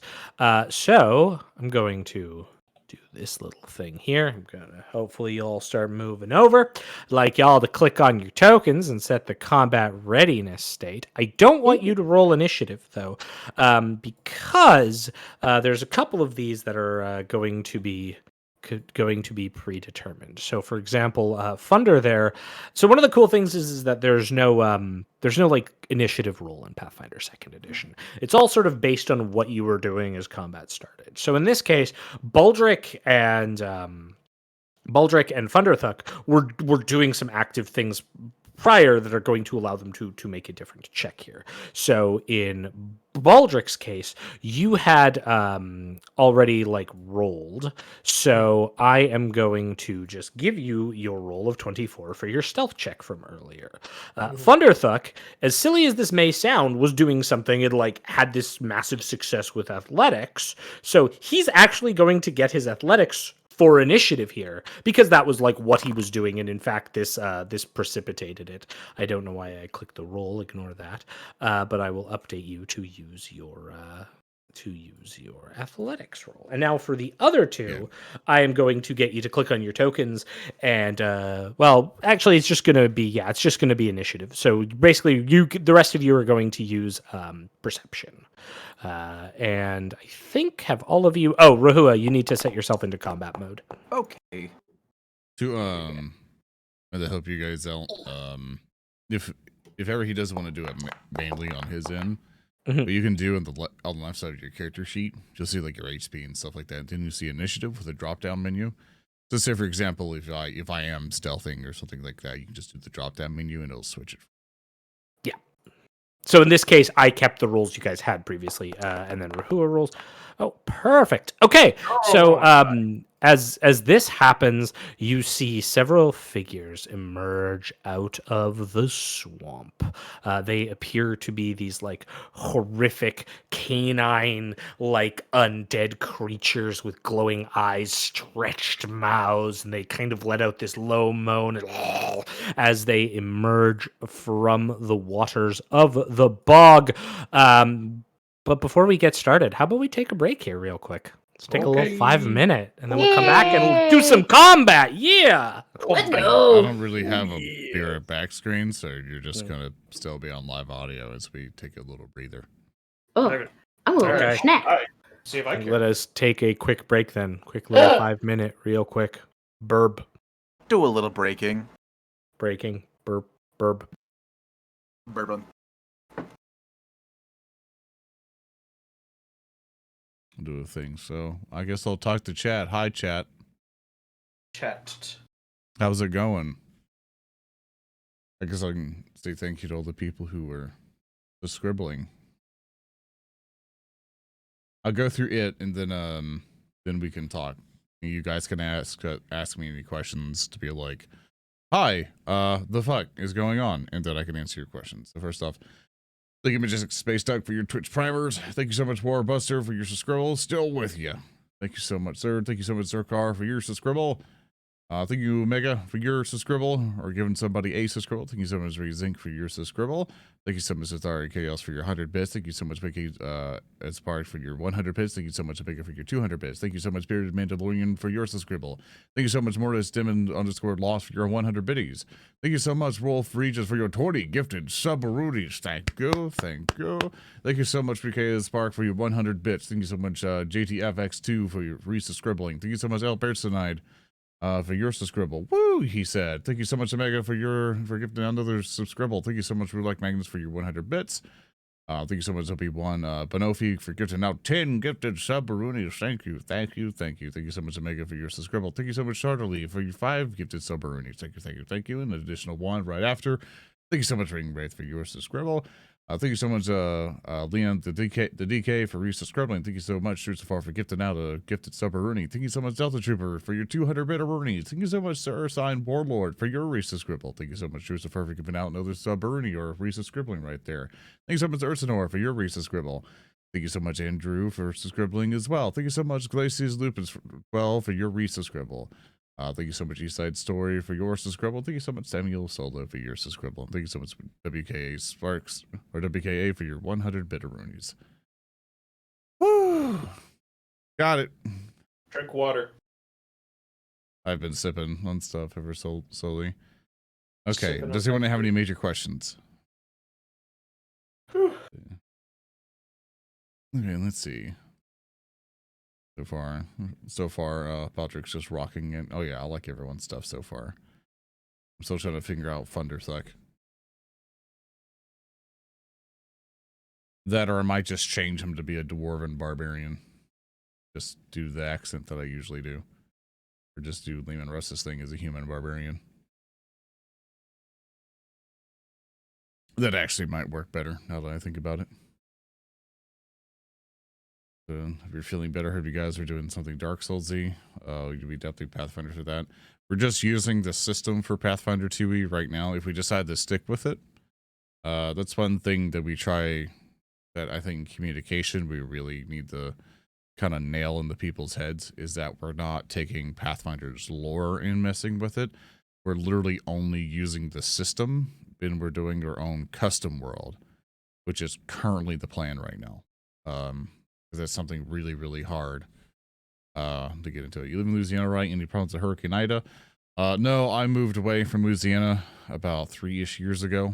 I'm currently in Texas right now, but the weather has not been bad for us for obvious reasons. And most of my family, from what I'm aware, is safe because it only hit the other side of Louisiana.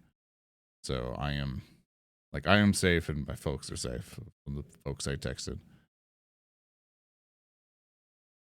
Feathers in the glaring order. That's correct. We're only using this pretty much as a test session. That's one thing that we're doing right now. Basically we are using just a random Pathfinder Society thing here just to kind of teach everybody how to play the game. And right now in combat, where everything gets kind of interesting. So this is where we're kind of gonna just teach everyone, like, this is how mechanics work, this is how combat works. We're gonna show people how to use Foundry, all that stuff.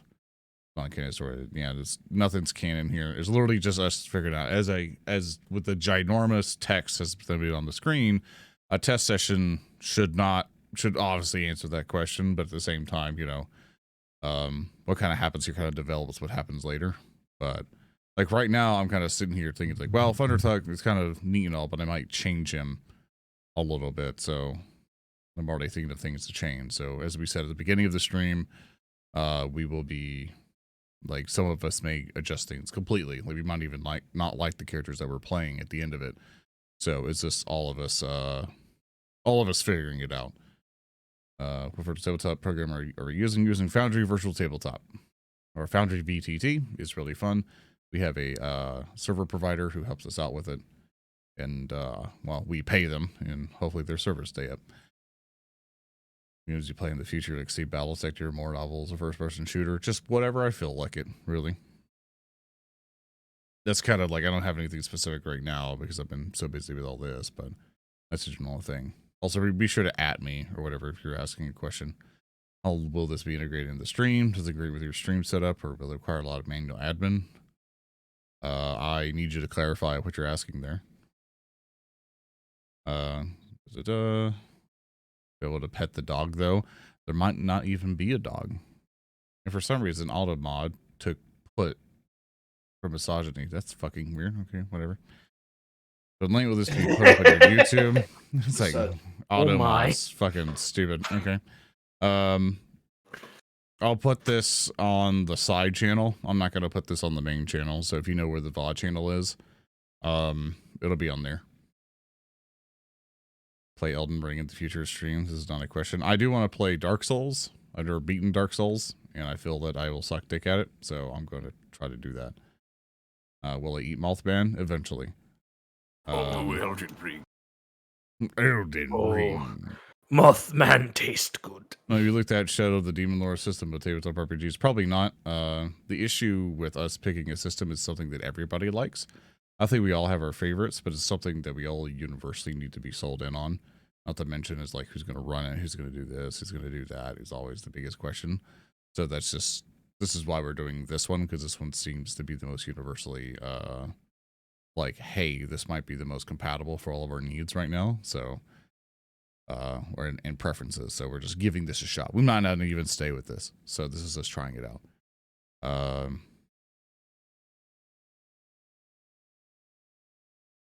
Give it good work. Thank you, sir. Okay, if you have any other questions, I'll answer a couple more questions, but I think everyone's pretty much back, I think. I am back. I am back. I am back. Aaron, you're here. I'm waiting on Spacker.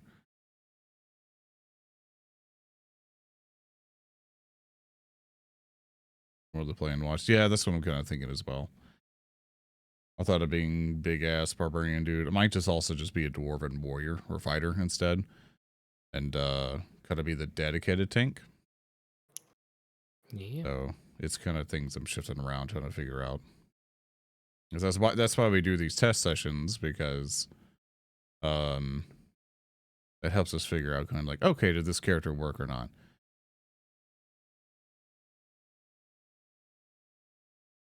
And everybody likes a dwarf. Dwarf. True. Play a shooting? Dwarf. No. As cute as they are of being pug dogs and everything else, dwarf is always a good role. Yes. At 70, I'm sorry to choose. Like, I usually have specific things I usually go in for.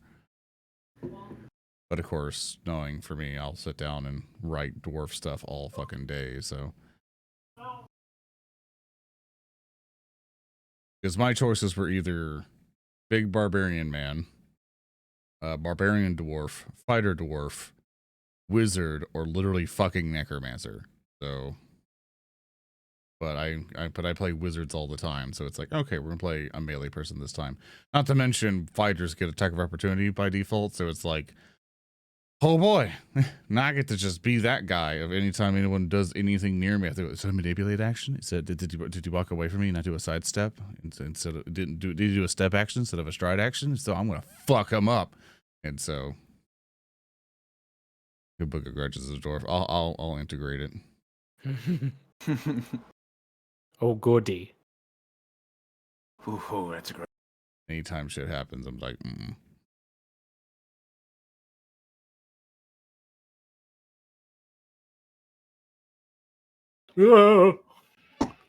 Welcome back, speaker. Hello?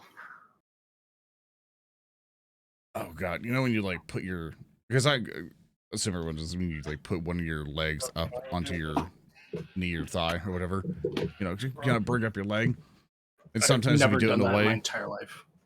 you do it in a way to where like one of the legs just presses down a little bit too hard in a certain way, and then you move it, and it's like, oh god. Yeah. It just hurts, and it's like,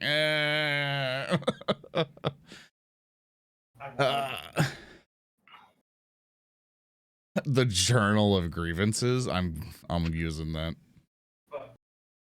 These are my journals of grievances. Oh, I absolutely hated it. Well, since Lehman Russ is now dead, I can use that voice now. So Rip. okay. I hope everyone is now back and sexy. Yeah, we just got Nerndale back. I never stopped being sexy. We know that, okay. I'm always jealous of you. Okay. I'm jealous of you too. It's true. Oh. Ah. Oh. 2 worlds, 1 family. Oh god, I hate it. First, I have to join it. All right. Are we Yeah. hopping back in? Yeah, Seems so. Okay, cool. So where we last left off, Thunder had thrown a big tree stump, which is still on the map because it's part of the map, but it's in the swamp now, so there's no tree stump there. And then had like arisen some kind of awful creatures, one of which is actually going to go first, and is like But I'll play music. emerges from the bog and begins like on like all fours, like cludging its way through the bog. You can tell that all the green squares here are like difficult terrain. It moves its way like with still like a good amount of speed through. Loud. With its first action, and then its second action, it continues, and with its third action, it is going to attack Thunderthuk with its jaws. Try me. Wabam. Why you have to hit so hard?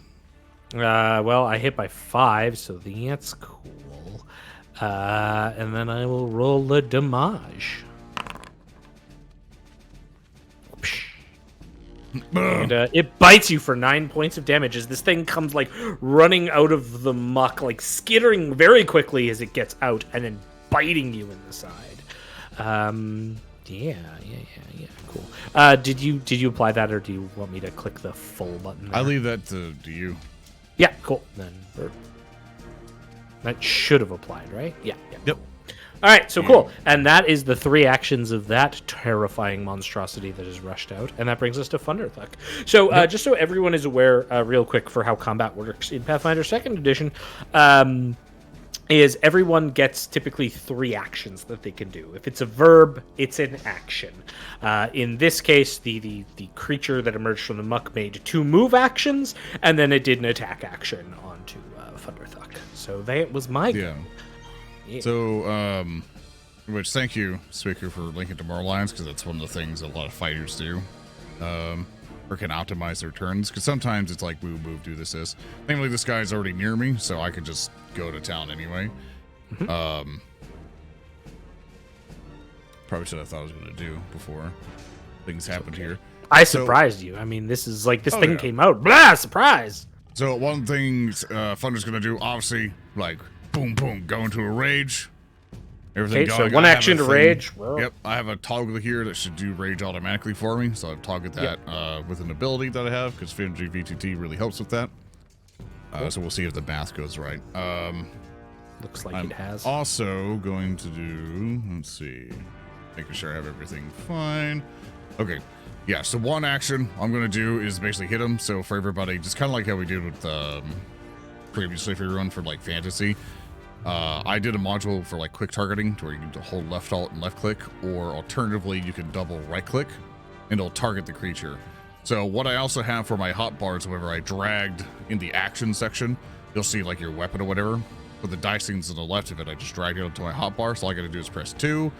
And since I have not taken a hostile action to this creature yet, I'm now gonna be like, okay, cool. I know how to, I'm gonna use my normal strike, which is a +7.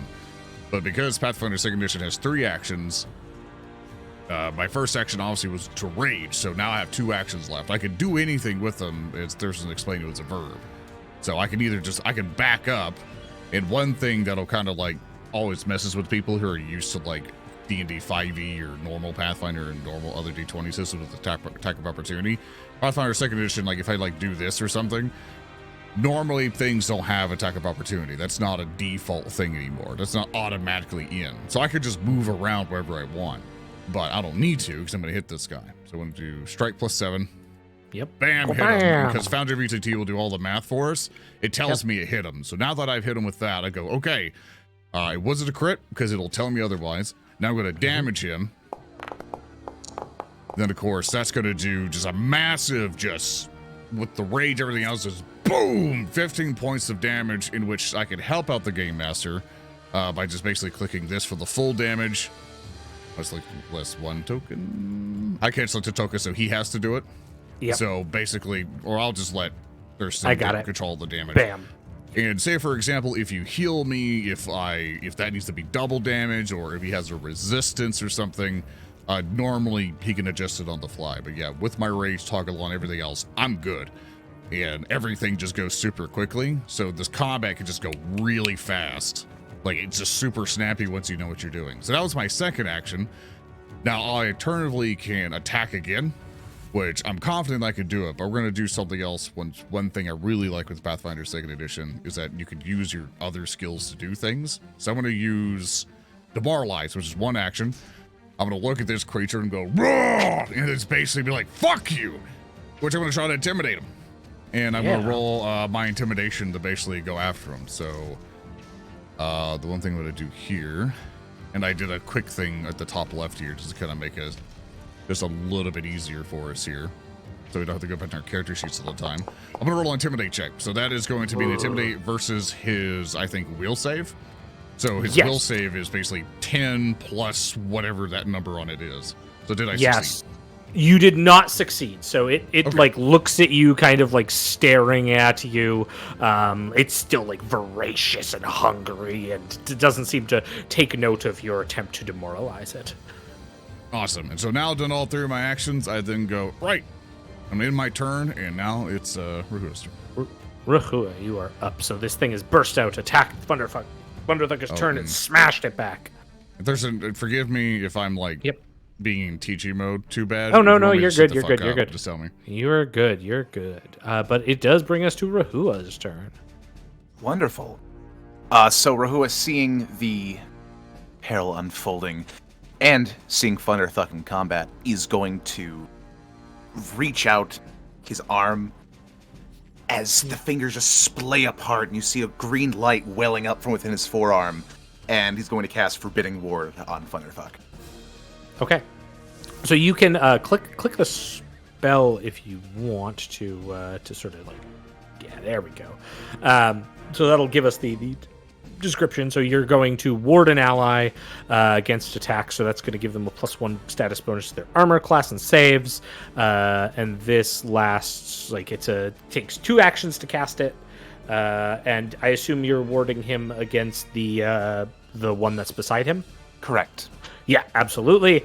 And yeah, you can sustain it for up to a minute. If it's a sustained thing, you can spend an action on your following turn to keep it going. Otherwise, yeah, that's 2 of your actions, and now you can take a normal action, or another action that you want. So you can move if you've got a 1-action thing. Yeah. Actually, I may just sit here since there's not a lot I can do at this moment.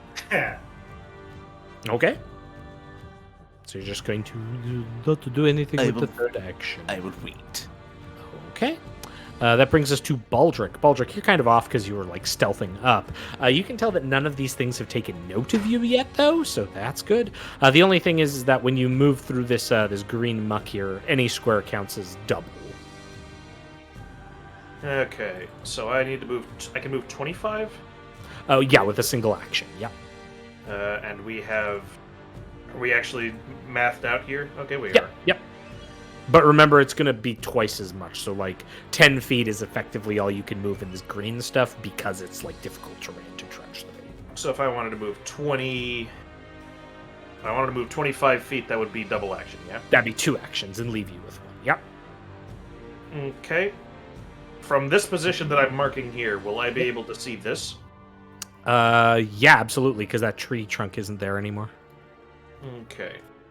And to look at this real quick. Now, how far can I throw again? Okay, so you want to throw a bomb. Okay. Yeah.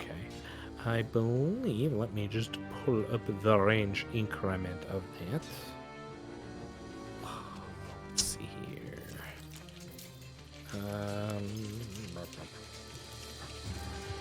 I forget what it is off the top. I think it's 30 feet for a thrown item. Let me find that out, but I'll just say for now it's like over 30 feet would be -2. So I'll try to help you out one second. yeah, I'm just trying to find the range increment on it. I think I want to say it's like It's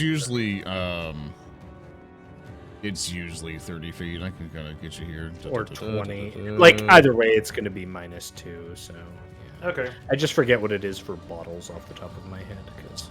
I'll just say it's 30 for now, and I'll Yeah. Okay, so I'll take a -2. Yep. All right, I'm gonna move here. Yep. What? Whoop. So that's 2 moves as you. Yep. And I will use my action of Quick Bomber to mean that I only have to roll Strike for my Alchemist Fire, which I'm gonna throw at this guy. Yeah, absolutely. So like basically what Quick Bomber does is it allows. Oh, they have a range increment of 20 feet. So. Okay, yeah, this is right. So it's still just -2. So you're still good. Okay, so you can throw. You'll just take a -2 circumstance penalty for that, but otherwise you may go ahead and fire your bomb. Okay, and so do I interact to draw a bomb? You don't have to interact because you have Quick Bomber, so one of your, it's one action for you to draw and throw. Normally, you would have to draw for one, then throw, but because you are a Mad Bomber who bombs at midnight, you grab and throw as one action. So you just draw and throw, and then in your actions thing, you should have all of the different bombs listed. So the one you want to throw, you just click the strike +5 and toss it. -2. And then you'll put -2 in because of the range. -2. -2. -2. Whoosh. Using a grenade. Yep. Will that hit? So that will miss. Okay. I'm gonna use my 1 hero. Or no, I had 2 hero points technically, so I will re-roll with one of those. Absolutely. So I right click and I hit re-roll. Yep. Hero quest. The broadside. Alack and alas. However, since it is an alchemist's fire, it still does some damage. So in there, you'll see it has a splash effect. Mm-hmm. So in this case, it will deal. Yeah, it'll do like the splash damage to it. So it catches it on slight fire here. But it only does the splash. It doesn't apply the persistent. Exactly, because you didn't hit it directly. Yeah. 1 fire splash, so it takes a point of fire damage. Oh, that was useless. All right. Okay. But it recoils back as this bomb lands right by it, and the fires well up, and it turns to you and kind of hisses. King of Moths, you are up next. Okay. Yes. I suppose I should help seal the deal on this poor, unfortunate soul right here. So I'm just going to try to grab probably one of the pieces of refuse glass that our Baldric was able to throw that shattered upon impact. I'll be taking one of these and I'll be hitting this guy with a telekinetic impact. Okay, absolutely. So I will attack. Alright, missed by 1. Missed by 1. Then I'm going to hit this guy over here with, I'm just going to give him a glare, and I'm going to try to demoralize him. Which one? The same one? No, the guy further off to the side. Oh, further off, I see him. Yeah. Yes, so I will give him the stink eye. I'll lift my 2 arms up, reveal the unfurling cloth of 2 horrifying death heads' eyes embroidered into my robes, and let's go. I might have. Wait, I don't roll anything. Do I? No, it's I compare it to my end. So in this case, you will demoralize it. So it's kind of like rah, as it sees this coming, and it is a little frightened. That's my turn. Yeah. So it's going to be frightened. Oh, I just have to find the correct thing. There we go. Cool. So it is a frightened Uno. Okay, cool. Vali, you are up now. Okie dokie. So the bog is difficult terrain. Yeah, so any of those green squares count as 2 to move through, essentially. Oh, that's moving through that bog, even with my speed, is going to be hard. So I'm going to spend my first action to move here. Yep, absolutely, because that tree is not there. So. Oh yeah. And you move 25 feet? 30. Yeah. Oh no, you move 30. Yeah. That's yes, I'm speedy. Speedy. It says something. Okay. First action for that. Second action, I'm going to get a little panache. I'm going to kick off of like a root or something and just come with a flipping strike down on this man. Okay. Athletics. So athletics. Or rather, acrobatics. Yeah. So you're kind of like trying to do some fancy move then. Yeah, some fancy shit. If I roll in that one, I'm absolutely about to fall in this bog. I love it. 15! That's not going to be enough to get you any kind of panache at this point. But you can basically move up to half speed with that action. Oh, okay. In that case, with that action, I'll swing around this way. Yeah. So you try to look all cool and build up some panache, but you lack it, alas, don't quite hit it. Stumble a bit, yeah. And I'm just gonna attack this man with a rapier attack. Okay, absolutely. Ooh. Well, hit by 0. You hit by 0, so you will hit him. So you may roll le damage. 4.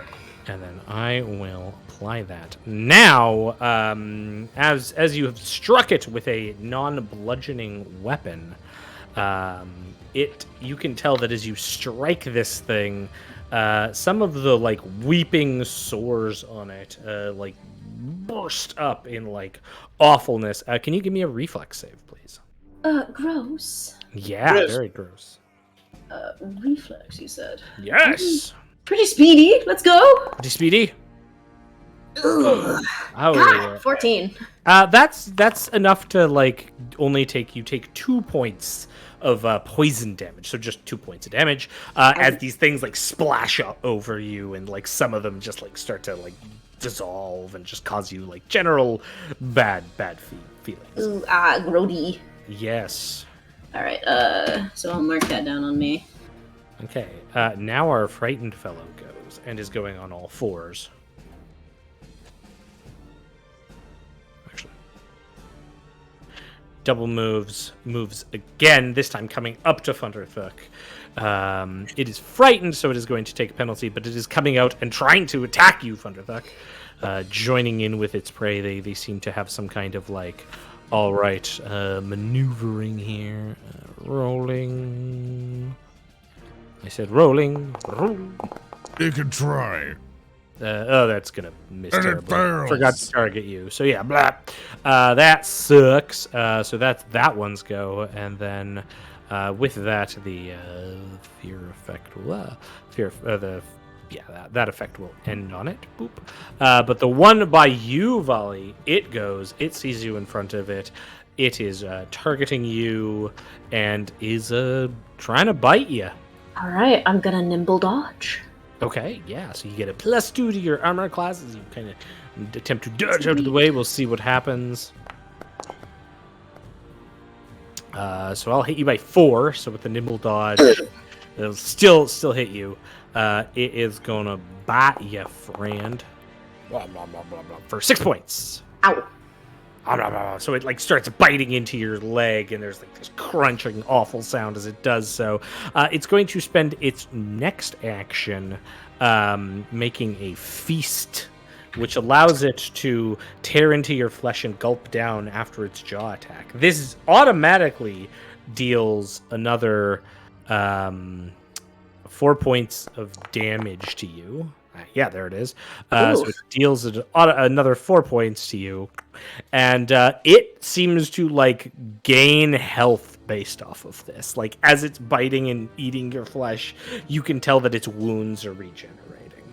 Oh. And then it goes to there. Sort of like backs up, skittering away, having like munched on you.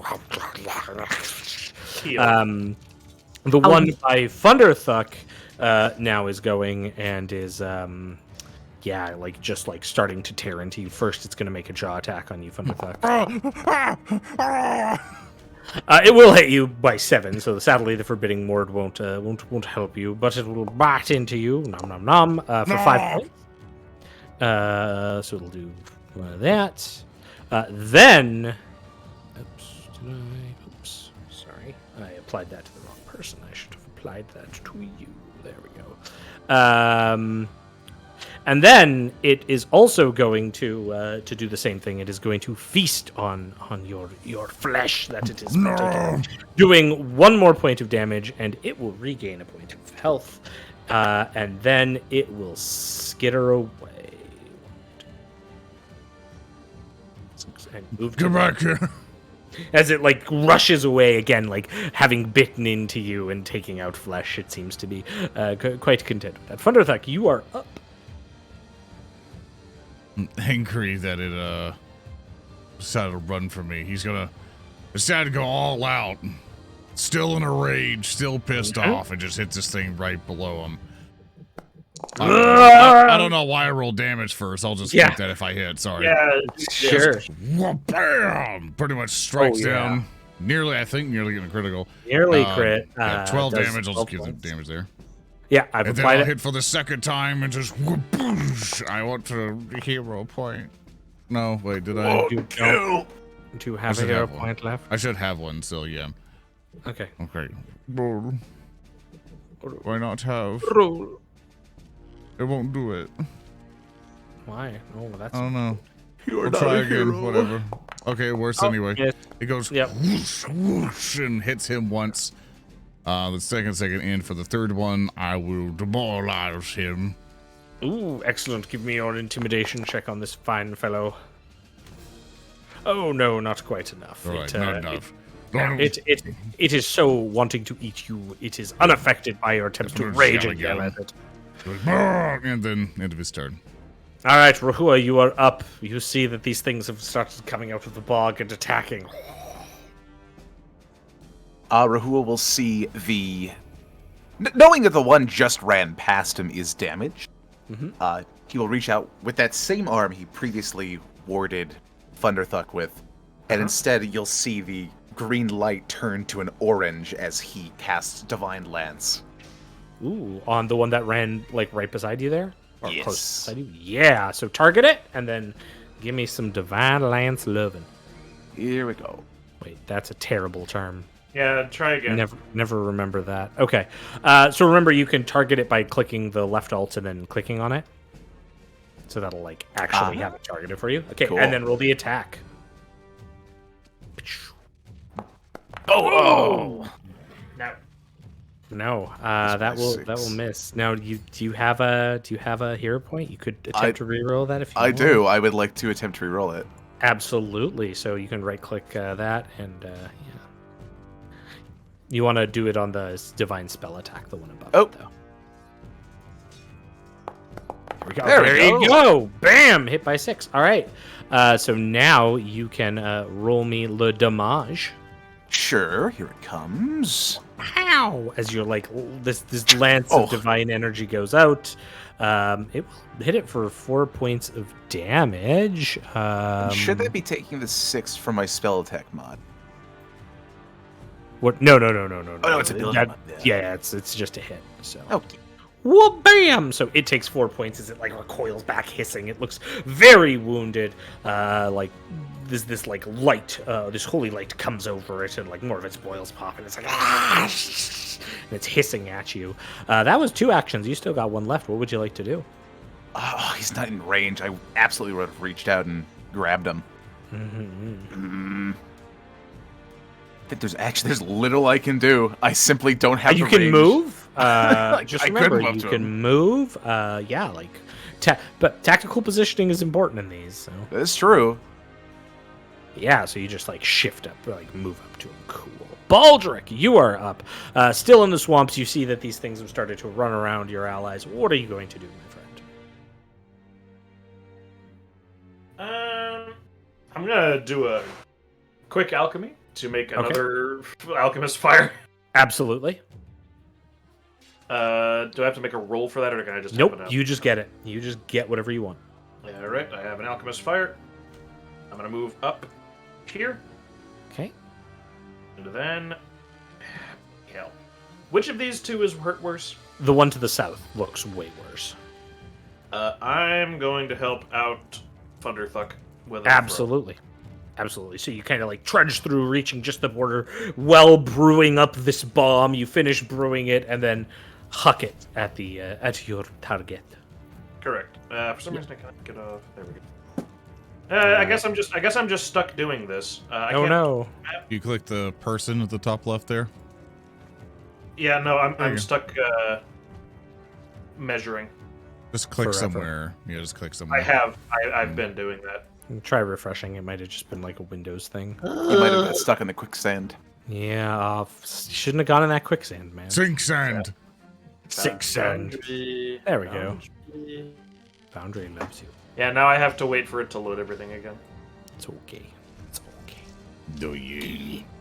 I just love the mental image of you like concocting up this bomb, trudging through the swamp, having it ready, and then huck. Hang on, I can't huck yet because it's still screwing up. Still loading.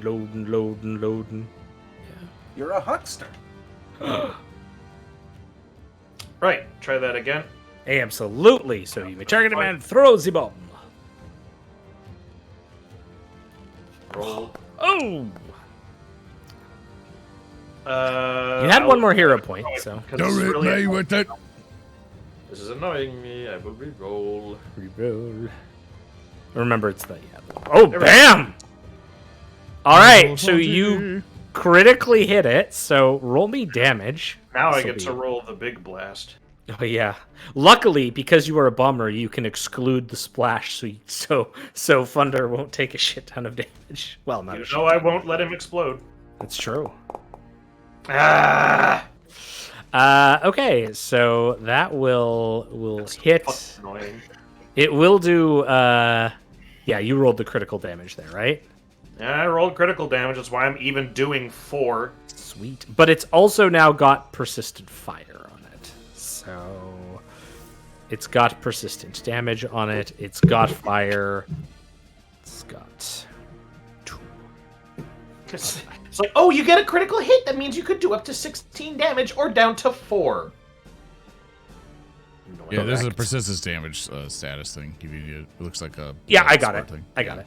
It's on fire now, and like because it's a Okay, crit, cool. it's now taking like more fire damage. Cool. All right, Baldric. So you aim this perfect shot, but the fire is like I guess it's still got some of that bog water on it, so it's not quite as effective. King of Moths, you are up. One of those creatures is like to your northwest is on fire, fighting Thunderthuck. One of them is right by you, battling against Rahua, and then another one has kind of been like engaging in hit and run with volley. What are you doing? Well, it is very funny to see that monster on fire.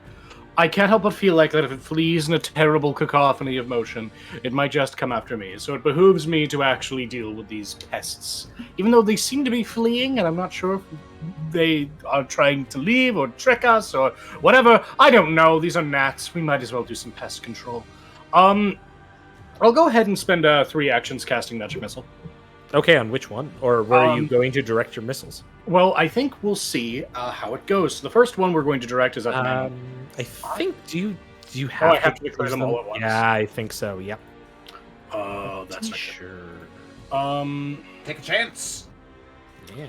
In that case, I'm gonna hedge my bets. Oh god, I don't like that. In that case, we might not do it at all. No, we probably should. We'll do one. Yeah, on the you have to decide them all because you can actually combine them all at one target, so that way you can overcome damage reduction with it. So. We'll do 2 on this guy, 1 on this guy. Absolutely. Do it up. All right, so we'll just go ahead and... Oh, I should maybe... That's right. I'm about to fucking post it home slice style, whole 20 style, by just writing in... You can do that. It's I cool. can. All right, so for the guy on fire... Yep. Right.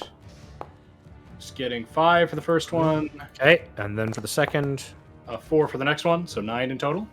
Okay. And then for the guy over here, One that is on fire is now quite dead. excellent. It is the dead. And for the one that was fleeing damage earlier, he'll be taking a whopping 2 damage. Heck yeah. Okay. All right, that's my turn, and that is a spell slot spent. Yeah, so all these magic missiles start like going out, smacking into things, and just generally messing up, killing one of them, the one that's on fire that like falls down, its corpse like charring from the blast, the magic missile taking it out, and then one sort of knocking the one by Rahua around, but the one by Rahua's still up. Volley, you are still around here. What are you going to do, my friend? All right. Well, I have been slighted by this man up here, Yes. who has taken a chunk out of my leg and then had the gall to leave. So I'm going to spend my first action to walk up to him. My second action, I'm going to faint. If okay, yeah, absolutely. Yes. Yeah. And that is just a deception roll. Totally. Yes, indeed. All right. And if this works, I will get panache. Oh, absolutely. He is deceived. So you are using deception to faint. So on a critical success, which I'm not sure if you hit. No, you do not quite hit. Actually, yeah, not quite. But you do succeed, so the target is flat-footed against the next melee attack you attempt, and it gives you your panache. So on your character sheet, under your actions, you can check panache now, so to get those bonuses. And then you may target him and make your attack. All right. So I will attack my rapier. Sure. And do I add the bonuses on my end, or does it just automatically add? It will automatically all the damage and everything. Yeah. Good. Yes. Miss.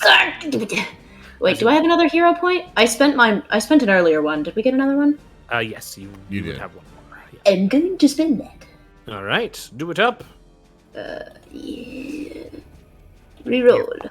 Rule. You will hit. Hell yeah. Give me le damage. Rolodex. Rolodex.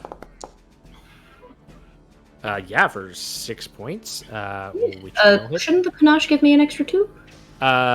So yeah, you don't have a strength bonus, so you get it says right there D6 and then precise strength +2. I see. Yes. So you slice into it, and it takes that damage. Give me a reflex save though. Yes, indeed. As you cut more of its ugly skin. Okay, so once again you will take 2 points of damage from more like poison sort of like flying off of it as you stab through it. All right, that is it. The other one is quite dead. Come to the one by you, Vali. It is taking a look at you. It's hungry. It's gonna try to bite you. Nimble dodge. Oh, never mind. Dodge, well, dodging. it misses with its first shot. It's angry. It attempts to attack again. Now it's going to get a -5 penalty because it is multiple attack. It critically misses. Bites itself in. That sucks. And then with its last action, like it's like it is going to like I don't know. And like goes over there trying to like get away from you, but still sticking into combat. It's looking around at you like as it's gone to where the tree trunk was knocked down. The one by Rahua now goes. It is going to try to bite into you, Rahua. First of all, it's attacking with its jaws. Missing. Please don't do that. Missing terribly. Once again, it is quite angry and will follow up. This time following up with one of its claws. Because it takes a slightly less bonus. It critically misses, good lord. And with its final action, it like sulks this way, moving down just a few squares away, trying to like again encircle and figure out. I don't know. We blew all the good rolls already. I know all the early. Thunderthuck, you are up. Okay, try to my allies get the other one there. Thunderthuck's immediately just gonna go do sudden charge.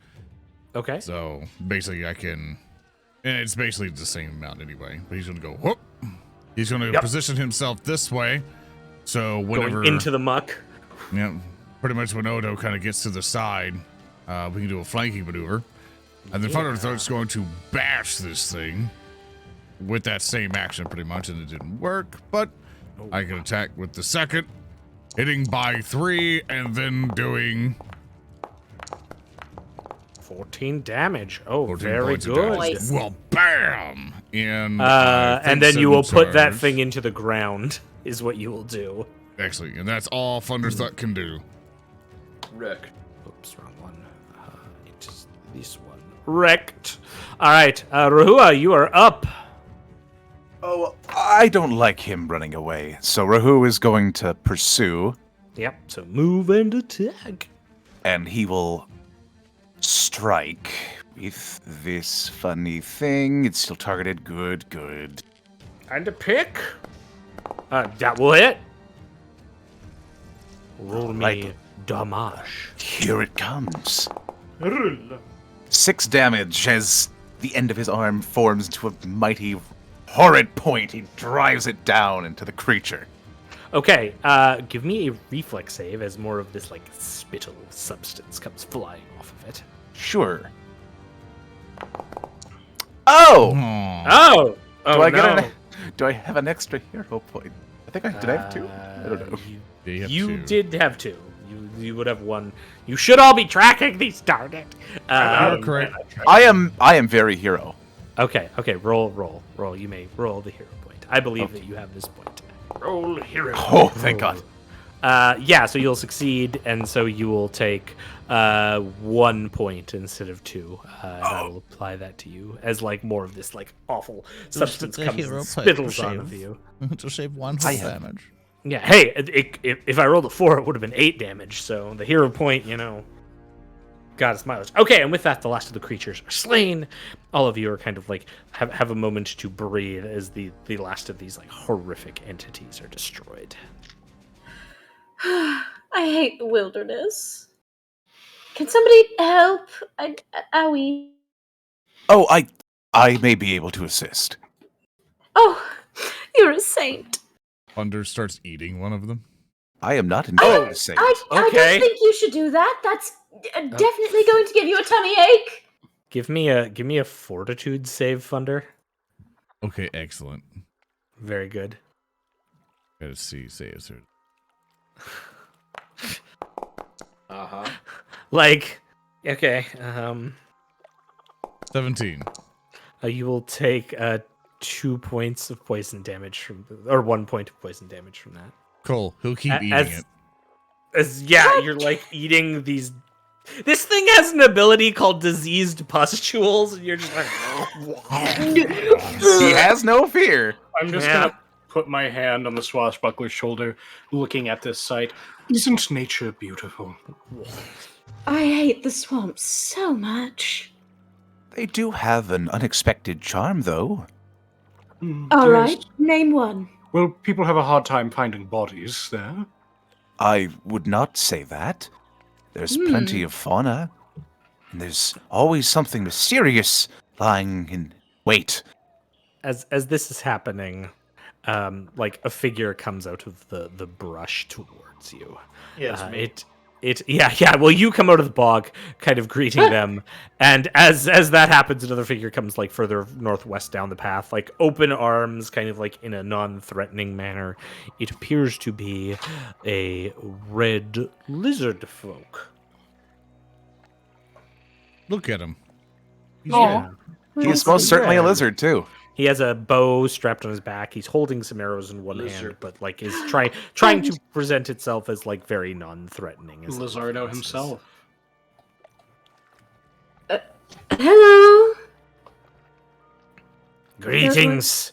You must be more Pathfinders. It is an honor to meet you. More Yes, Pathfinders? it is. I am Pardon, did you Azuk. say more? Yes, we have other one at our camp. Rain in cloudy day. Yes. Oh. Which Well, one that is makes it? it so much easier. This is Thunder's 5th group. Like looks down. You should not be eating that. That is disgusting. What do you mean? It's He's crunchy not with the wrong. creamy filling. That's disturbing. That will kill you. That will kill you very slow. You will die the slow death from that. Do not eat that. Thunder like hears it and he looks down at the leg he ripped off, brings it up and takes another bite slowly, like Please make him roll more damage because he's being disgusting intentionally. Agreed. Give me a fortitude save. Sick. What is it with the Alpha Busa curse? well, It's not a curse, it's an illness. He's been infected. All right, this time you take 4 points of poison damage. awesome. Continues to That's As like you continues to eat. Just why? Why? Thunder, hold on. They have better food back away from here. Get over here. Now, stop it. Bad. Put it down. I reach into my bag and I pull out a single thing of chalk and I just hold it in the air. Drops the fucking thing and immediately. Chalk! I haven't had blue before. Blue raspberry. Yummy, yummy. This lizard folk is like clearly like has the same look as the masters did during your meeting. Like, what the fuck? Oh, are you going to reduce our relation to this guy now? I think we should already just start at minimum, just by default at this No, point. he's not hostile. He is just unfriendly now. Like, all right, I will take you to the camp. Come with me to the camp. And like he turns and starts like leading you down the path if you will follow. I will come to the camp. We will go to the camp. Baldric is following. Okay. So as this is going Carrie. on, you have like some time to, I assume, I don't know, maybe like heal some wounds because some of you like took some damage there, particularly Volley and Thunder Thug. Thunder wants to do something. Oh no. Okay. Thunder wants to try to pickpocket one of the arrows from the lizard guy and use it as a toothpick. Okay. Give me a thievery check. Cool. Why? I have arrows. He's cursing me. That's why. Thunder got 11. What are you doing? Toothpick. Oh, yes. Just here. Yes. Clean yourself. Thunder didn't have to do thievery then, thank. Toothpick. He uses it as a toothpick, and with all the in it, he hands it back, and he's like, "Here you go. It now poisoned." Huh? And he's like, huh? That's, huh? It's not diseased. It's not poison. It's diseased. Yeah, what he It's said. still poison. What he said. So in the interest of learning rules, Ruhua, you have the ability to treat wounds using nature, and you did previously like spend some time,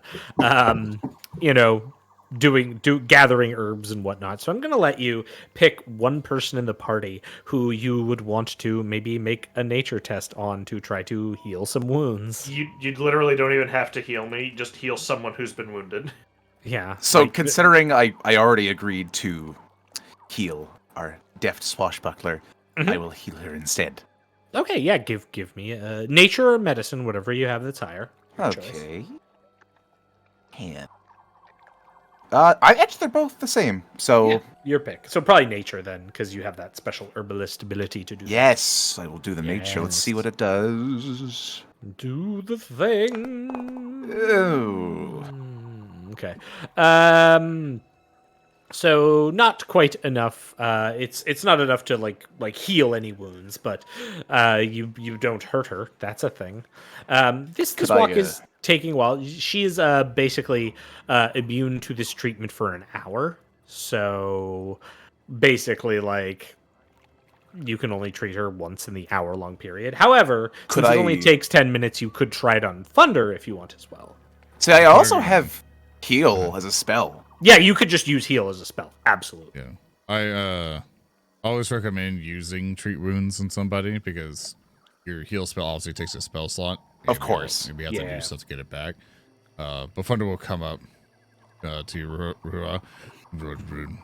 Ruhua. Yes, my Thunder stalwart thug companion. Thunder thug hurt. Well, you should not have eaten that gross thing that came out of the bog. He Oh no! warned you Thunder against thug that. stomach fine. Thunder thug that bitch shit. Thunder thug hurt on the outside. Oh, I understand. Have you got So- a Tom's Outside Rahua? hurt. Outside hurt. Not inside hurt. Outside. Yes, I inside also hurt because they did claw that went inside and that hurt. Uh-huh. But it no hurt like tummy ache hurt. It Okay. hurt because they fucking bit me. That is the most articulate I've heard you been this entire time. You know Be what? learn. Be Here. learn. Who taught you how to swear? Fuck me. Oh I learned Okay. it from him. Okay, you know what? Fuck me running. Hey, Thurston, can I please do something constructive while these guys are playing charades? No. We'll help. We'll help. Look, Yes. After, all right. After seeing that he didn't do it, he turns to Angel's character and go, Metal Man, we need drink to not be hurt. Can't help you there. Sorry. Why not? He's not. You make pretty smell to drink. Yeah, but you wouldn't drink that, would you? Yes. If it make me no hurt. I wouldn't. It's mostly arsenic. Oh, He had a Mostly choice. what? He had a choice between taking a healing or getting arsenic, and he stands by his choice. I need to understand. Potioneering isn't easy. Here. And he will, shit, I guess I'll do, can I assist with another healing roll from someone? With my own alchemical ingredients? I'll use another imbued, because I don't have any So this is the problem, right? Like, you could theoretically, as an alchemist, have chosen like a minor healing potion as one of the things you knew, or a healing elixir, but you did not. You chose entirely nothing but bombs. Well, yes, So- because I would have figured our healer could heal. I've had No, every that's- time at Be level kind 1, to that tree. someone who's like a healer will have their healer's kit and they'll do a medicine check and they'll fuck me up every time without fail. So also Rahua, you do have your spell, which you could do the third level version of, which would do a burst of healing to everyone. that is what I would like to do. Wait, you get third level spells? It's Okay. well, three action. Yeah, Okay. Oh, To okay. I was explain, about to say, so- holy shit. So just like how your magic missile is, you could spend No, all I three of your understand. actions. Yeah, And for yeah, heal, I it's just- like 1, you touch, 2, it could be a range +8, and 3, you do like an AoE with it. So it's cool. It's kind of cool. You get its variance on how more you want to do with it. Nice. So would you like to do the AoE Rahua to try to prove Baldric wrong on that the healer can't heal? Yes, I would. Alright, So sweet. Rahua will. Roll me a d8 and roll me that one that we're all expecting. No. Alright. There we go. 7. Hey! Oh, it was precarious. All right, so yeah, everyone gets 7 hit points back. You can apply that yourself. To apply that, you click your token, and then you click that heal button there That heal. in the chat box. All things I need to figure out is how to differentiate the different heals in Foundry, because that's the one thing you've had trouble with. It's like here's your first action, second action, third. I need to figure that out. Volley, you healed yourself with that? Yes, yes. Okay, perfect. All right, so with all of that, you continue on your way. Some of you a little still beat up, but otherwise, like Rahua has cast his heal spell. You are eventually brought to like a small hut that is on the edge of some kind of larger village, probably a dozen or dozen and a half huts further down. But this one seems to be away from the others. The Kazuk, the Uruksi that has sort of led you along, sort of waves you into the tent and says, Chief Thakik in there. All right. Baldric is going to push forward the pirate. Yes. Yes, indeed. I'm going to sweep inside and give a big smile, extend my arms. Yes, hello, Chief. It's a pleasure to meet you, and your road scout was quite kind to us. We represent the Pathfinder Society. It is an honor to meet you. I am Chief Thakik of the Sikika Enclave, and I am responsible for all who dwell here, including your lost friend, Rain in Cloudy Day. Ah, well, I thank you so much for your assistance. Is he all right? Yes, he is currently engaged with studying the old runes. The old runes. Yes, just to the south of here, very, very short walk away. He's been spending all of his time there studying the runes. Very excited. Well, it looks like we hardly needed to come.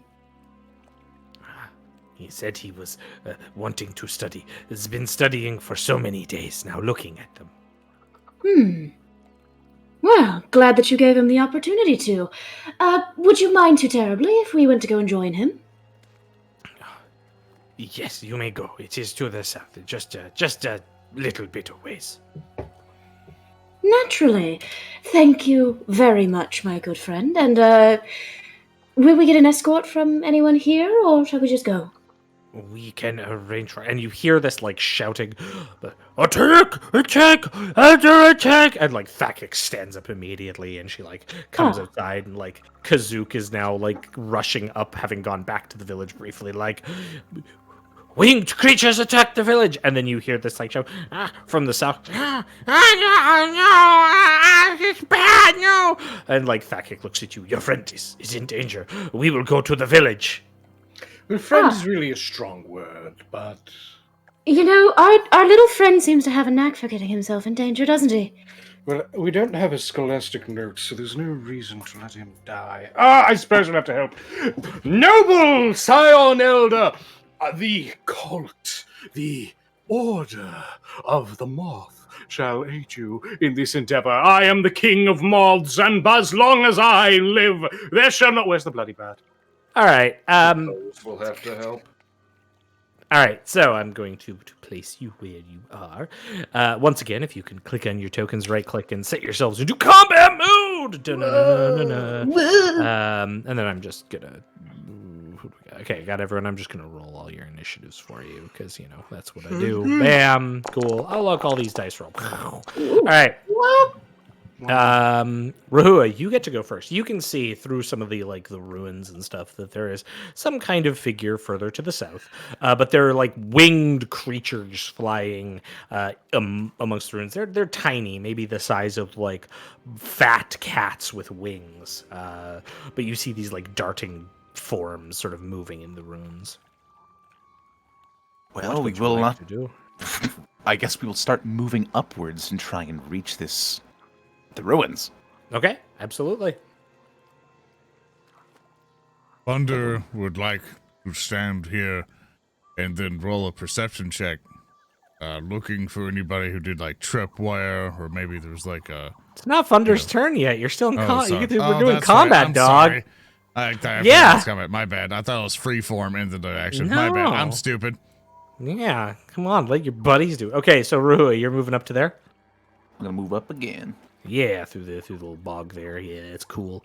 And yeah, you see like these little like flying drake-like creatures that kind of like hiss as you turn. And then you see further to the south is this fungal leshy who turns to you and like waves eagerly, recognizing you from like I don't know, training at the Pathfinder, saying, "Hello, friends! Oh, hey, Rahua, so good to see you again. These things came into they're attacking. We gotta stop them." Yes, we are here to take care of it. We're taking you back home. Your mission is over. Yay! All right, and Rain and Cloudy Day goes and like spends an action to move up there, and then uses Inspire Competence or Inspire Courage. And it's like, all right, now that all the Pathfinder brothers are here, everything's gonna go great. It's gonna be amazing, everyone. No, we need that other one though. The other one's more important. That other one? Yeah. Oh yeah, that cool one that you want so badly. All right, fine. It's Inspire Courage. You want that one? No, competence. No, you want Inspire competence. No, yeah, you're not getting Doesn't that work. ever. It fails automatically. Yeah, Look you're at that never terrible getting mushroom that. creature! What a monster! We must destroy it! So every one of you gets a +1 status bonus to your attack rolls, damage rolls, and saves. As like little Rain and Cloudy Day is just so adorable and encouraging you. King of Moths, your go. Excellent. I will be moving up. I will attack the cute fungal creature. So we're being attacked by horrible monsters, right? There are two like what appear to be fat cat-sized drakes flying around here. All right, I'm going to look down at our fungal friend. You there! You are the rain one.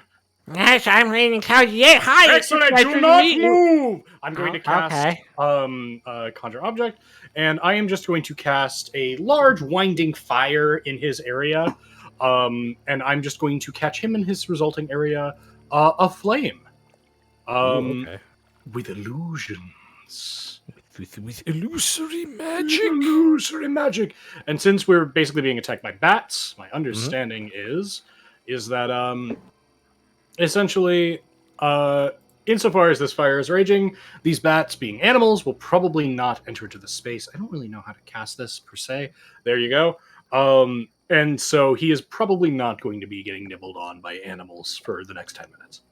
Okay, there's so much going on around me. It's fire. Just pretend to be on fire. Lay down. Ah! Great. All right, Thunderthuck, you're up. Cool. Thunderthuck is going to move all the way up this way, and then he is going to do... I have to see if I can go the rest of the way. Okay. You could move and then sudden charge. Yeah, that was the idea. I don't Yeah. know if sudden charge limits me by my current movement. The crit I think it's sprint, just- you dash up to your foe and swing. I guess. Yeah, strike yeah, twice. That's right. Strike twice. Yeah, yep. So you get to 2 more moves. Yep, and then move you it up can and attack. then swoosh. Sudden charge. Absolutely. Right up to it. And Thunder will... he's not in rage yet, so he does not get all of his rage stuff, because I spent all that. Struck it and missed. Oh yeah, so this thing like darts out of the way. It like hisses at you. Volley. Here's you're up. back. Okay. I was like, All right. Let's see how far I can go. This is Yeah. 30.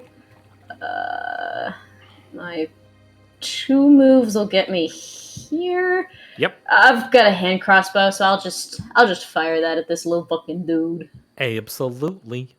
Pew. Just hit him with my pea shooter. All right, that's a hit. You will hit him with your pea shooter. Absolutely. For 3. For 3, you will hit it. It clips its wing. It sort of darts in the air, like flapping angrily. Okay. Well, it's gonna go. It is going to fly towards you, Volley. It's going to target you. And it is going to try to strike at you with its jaws. Damn it. It will hit you by Volley gets Damn. bit again. Huh? and its little tiny jaws go and do 12 points of damage 12 points of as damage? it goes for What? your neck. 12? Correct. You correct. This Hello? they are cute. That shit hurted. Down. How dead are you? I'm down. So you are now dying. I will put you in a dying condition. I'm glad we're- Jesus Christ. You're like, oh, it's a cute little fairy dragon. Comes and just like bites your neck. Yeah, so you are dying. That's whoa, why is it all this other stuff? Oh, I guess it applies to the other ones. Yeah, so you're like prone and now like horrifically maimed by this thing. That was its second action, so its third action is gonna be to, I don't know, kind of fly over here. That's its go. Baldric, you go.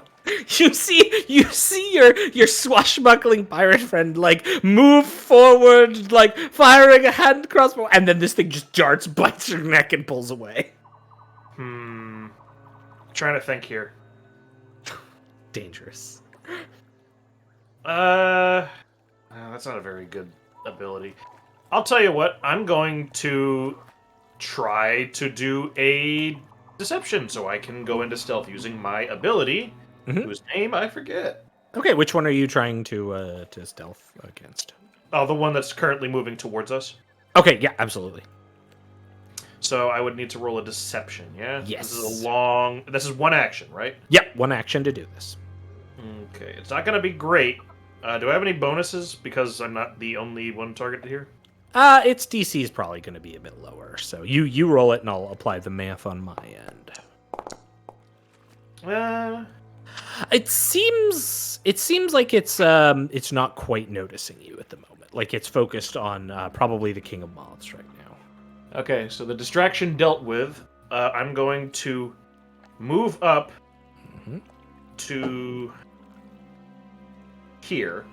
Okay. Because I think that'll put me in range. It will. Yep. No more penalty for me. I'll go there. And I will ready and throw, using the same action, of course. Yep. My last pre-prepared item, which in this case is a peshpine grenade. Ooh, absolutely. So this like little bomblet full of poison spike needles. Baldric's just going to be holding like what looks like a miniature flask that is very obviously filled with some kind of angry reagent and a bunch of needles. Yeah. And he is going to throw it. Le roule. Okay, so I catch this thing flat-footed. Yeah, I've got the thing applied, so I've got it's already mathed on my end. Throw it. Yep. I throw peshpine grenade. That enough? Let me double check here. No, so you'll just get it with the splash. Damn it! This is fucking annoying, actually. I'm sorry. You rolled a 6. I know, but it's like... Blah! Okay, what's the splash on it though? Splash on a peshpine grenade. Oh, actually, sorry. I should remark it because I am a beneficent person. Technically, you should all get another hero point. So if you want to, you could reroll that. Okay, sure. I'll reroll that. So everyone else, mark yourself up a hero point. This will be important. Well, yeah, because I'm using mine immediately. Mhm. It's just like everything's taking so long because we keep rolling like crap. Oh yeah, I know. I believe in you though. Rerolling. Worse. Oh You my rolled that. gosh. Oh, The it's curse really of the point. limited. The curse of the hero point. All right, wanna- so the peshpine grenade like lands in the swamp and then gets like ate by it. I want this moment clipped because if you ever do any monetary thing for the stream for hero points or whatever, because people bitch so much about us, be like, people just buy glory points. Did you win Wrath and Glory? I'm gonna go like, this is why that can never happen. Yeah. It's like it could actually fuck us. Like, come on. This is mostly just kind of annoying, actually. Because of the sad math, yeah. The system is. I don't know if it's the system's problem, but it's like this is a little frustrating. It's like we roll super high, and then it's like, what best I could give you is a 1. I mean, you rolled like a 6. All right, so the other one goes. It's by you, Thunderthuck. It is going to try to attack you with its tail. You could try. Yeah. Oh, of course it crits. Of course it crits. Also, you need to remember to deselect other things. There are Oh you're hitting yes, other things as yeah, well. that's right. I was hitting volley there. Please instead. don't crit me. Which It's not critting volley. It's critting. I will re-roll that then because that's not fair. Okay.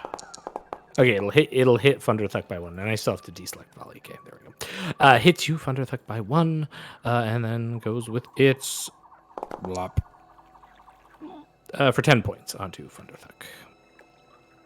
Bam. But minimum roll value on hero rolls? Fuck no. You fail, you fail. And That's then what it they has all to die on the hill on. Yeah. Okay. Cool. There we go. All right, Rahua, you are up. Okay, this is looking kind of dicey. So Yeah. we're gonna. Ooh. Will I provoke like an attack if I try to move past that horrid little beast? Well, remember, only certain things have attack of opportunity in this, Yeah, so that's the- you don't you'll know if never they know. have it. You'll never know, man. Hmm. Remember, that's a wall. That's a show wall you- there. I'll show you how to path it. Hold on. It is not attacking you, so you can tell you're good there. Now that I'm there, Yeah. I'm gonna cast Stabilize. Ooh, do you want to link that for the class? I would love to. One moment. Totally. Positive energy shuts death's door. The target loses the dying condition, though it remains unconscious at 0 hit points. Hell yeah. So you are no longer dying. Oh, boom. So what happens when you are no longer dying is that you gain the wounded condition, which means the next time you go to dying, you increase your dying count by 1. If your dying count ever reaches 4, you're dead. Dun, dun, dun. So cool. And that's a 2 action for that spell, right? Yes. Yeah, okay. So you go up and you manage to stabilize volley. Rain and cloudy day goes, and Ray, I believe in you. You can do this. And cast a soothe spell, which heals volley for technically 4, so I'll just roll this. There we go. Cool. So Vali, you come back to consciousness at this point, as you get some like soothing words here from the little fungal man. Thank you, little mushroom man. Okay, I believe in you. And then uses other action to maintain the inspiration that is going on for the +1. King of Moths, you are up. Okay. Yeah. Let's see. I have 1 spell left. Yes. And I don't think, even if I rolled max damage, I do less damage than like the barbarian could potentially do. So probably DPS is not what we're looking for. So getting another triple magic missile out is good. I'm also out of spell slots, so I can't cast fear. I can only cast magic missile or illusionary magic object, because those are the 2 spells that I cast. Okay. So my fear is out of the game right now. I don't have very much that I can really do of use. I could potentially illusionary object to protect myself. I could try a Hail Mary and get a triple action cast one of these dragons, but I really doubt it's going to do anything substantial to them. That one is pretty beat up from taking damage before. So When did it take damage? like early on in the fight, Thunderthuck hit it. Yeah. I thought it was hit this it. one that got hit. Nope. Oh, it was this one. Okay, if that's the case, then I probably could take it down. So, we'll maybe hedge our bets a little bit. I'm going to go ahead. I'm going to double magic missile it. Sure. And then I'm going to try to charming gaze this guy. All right. So So- rule the magic missile. Indeed. And let's just try to stay alive. I believe in you. All right, let's see. What do we have? Magic missile. Where are you? Please help. Okay. Boop. Boop. That is a mighty 5 damage. Okay. All right. That's my last spell of the day. I will now attempt charming words on this evil little shitty bat. Magic missile. I How many cannot cast actions? How many That- actions is charming? He did 2 because he only did 2 Oh, missiles. he's doing a. Okay. yeah. because I. That Oh, he's killed that dead. one. Oh, okay, Yeah, he was excellent. pretty beat up, yeah. All right. Okay, and then I have to make a will save, correct? So you do your charming whispers. Yes, I am doing a strange mothy dance. Oh, it It gets an at 20, so it's unaffected. All right. I am done with all things except for cantrips for the entire day. So I'm just kind of done. Okay. with my stuff. Good luck. I think. All right, it's- Thunderthuck, you're up. Yeah, Thunderthuck. All right. I was gonna charge him. Actually, I want to rage. I want to rage first, and then Rage discharge. move hit. Yeah. Yep. Rage move smash. I rage and So- charge. Bam. Hit him, Oh, and then wow, thunder does. yeah. You actually crit him Oh, because nice. We'll double raining that cloudy, damage. raining cloudy day gives you that +1 bonus because of his competence. Excellent, Or sorry, so just- courage. So double 17. Yeah, good destroy it. good night. Good night, sweet. Yeah. little- And if it survived, it little would have been dragon. prone. So thunder goes. No! It just takes its giant maul and just smashes Yeah. it like a pancake. So you utterly smash this thing and it falls into the ground, and like the fire, like the illusory fire, still burning around Rain. You're like, oh, that was so cool. Hey, Thunder, But you can eat that one. oh yeah, That's probably he takes it doable. up. It just starts just biting into it. Oh yeah, like, and this just has like lovely dragon meat, like taste to it. Hey, the potion man. Are we still in combat? No, that was the last one. Potion man, wizard man. Who have fire? I do. Cook. He just hands the corpse. Cook. I don't think you want alchemical fire cooking that. Cook. Fire make meat good. It's toxic. Hold on. Let me roll a survival to start a fire. Absolutely.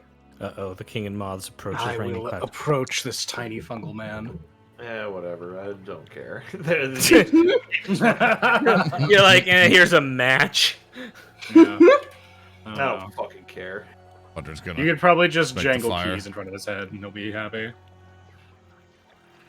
Yeah, okay, so you like approach raining cloudy day, King of Moths. Meanwhile, I assume like Vali is getting up with Rahua helping, clearly having like brought back to consciousness by inspiring words, and then the last of the drakes destroyed by her allies. Ruhu, we have to stop meeting like this. I agree. Ow. Oh. Here, I can help you. Oh, shut I'll try and- buggers. I'll try and roll nature again. Yeah, sure, absolutely. This is where you critically fail, and Motherfuck. yeah, no, you roll a 5, because dice hate you apparently today. Yeah, No, they don't hate me. They only hate me Healing trying herb, to do I'm the just- only thing my class is supposed to fucking do. No. Well, you know. He pulls out like a healing herb, and Vali's just like, "Oh, thank you," and starts like eating it. Man, what the fuck is a D20 supposed to do for us? Go back to D100. Is it possible to? It's possible to take 10 on anything? No. Okay. There's something you can get later on that's basically a feat that's called Assurance that lets you do that. So later on you can get Assurance, which is like I think 2nd level even you can get it, and you pick a skill and then you can take Assurance with it. So you always get like a 10 effectively.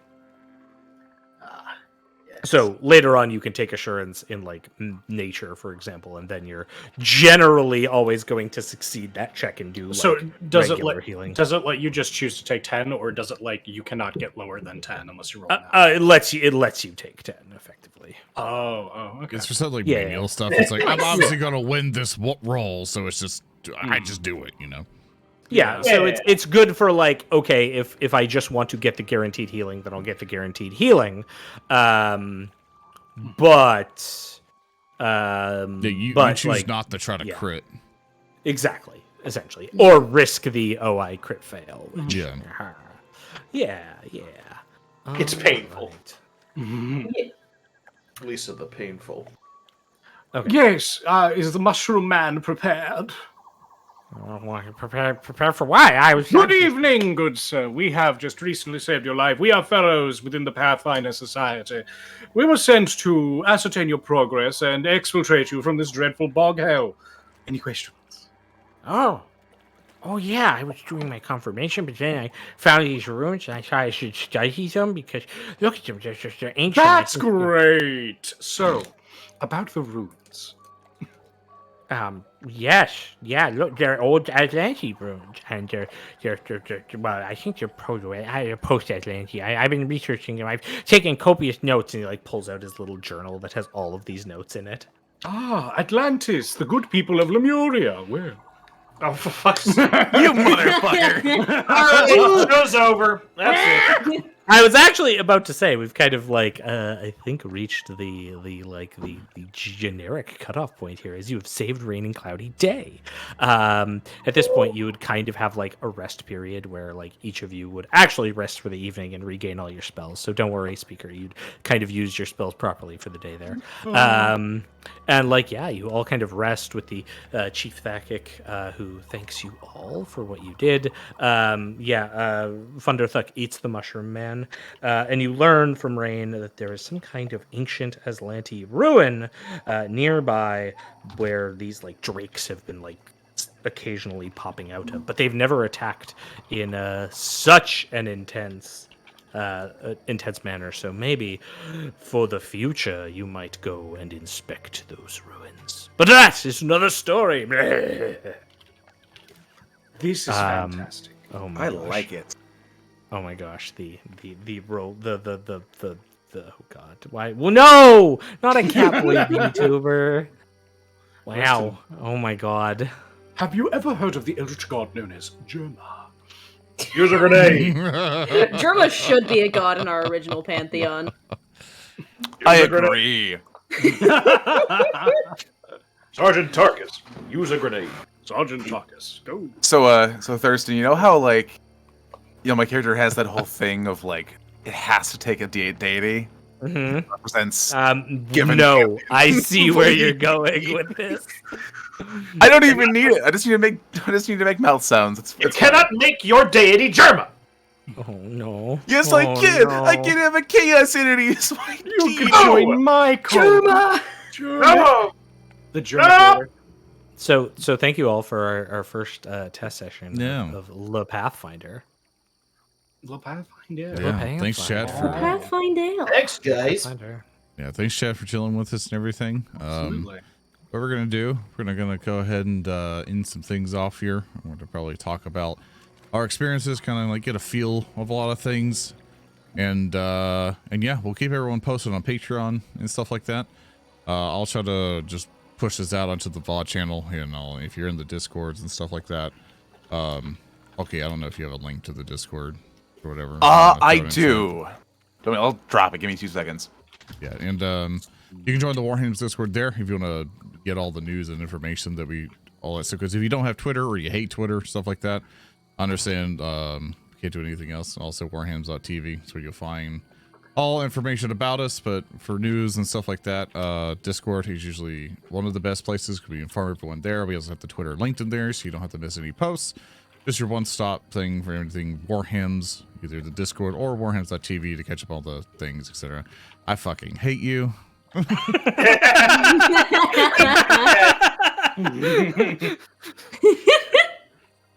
Okay, so yeah, so there's a Discord link if you guys want to join in on it. We're gonna go discuss this a little bit and kind of sit down, kind of see how everyone's feeling, and kind of see if we don't like it, we'll see what other options, and if we do like it, we'll see if we can progress from here. So we can plan to get our awesome session stuff going and all that cool stuff. So with that, chat, hope you guys enjoyed us fucking around. We're gonna go back to workshopping, developing all this stuff for you all, so we can come back with a lot more happy times, etc. Love you all very much. I hope you guys had a wonderful time, and we'll see you guys next time. Bye. Bye, everybody. See you around.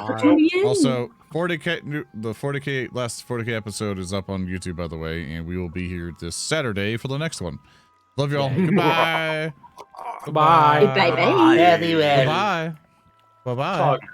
Goodbye. Bye-bye. Trial. Bye-bye. Trial. Giles theme.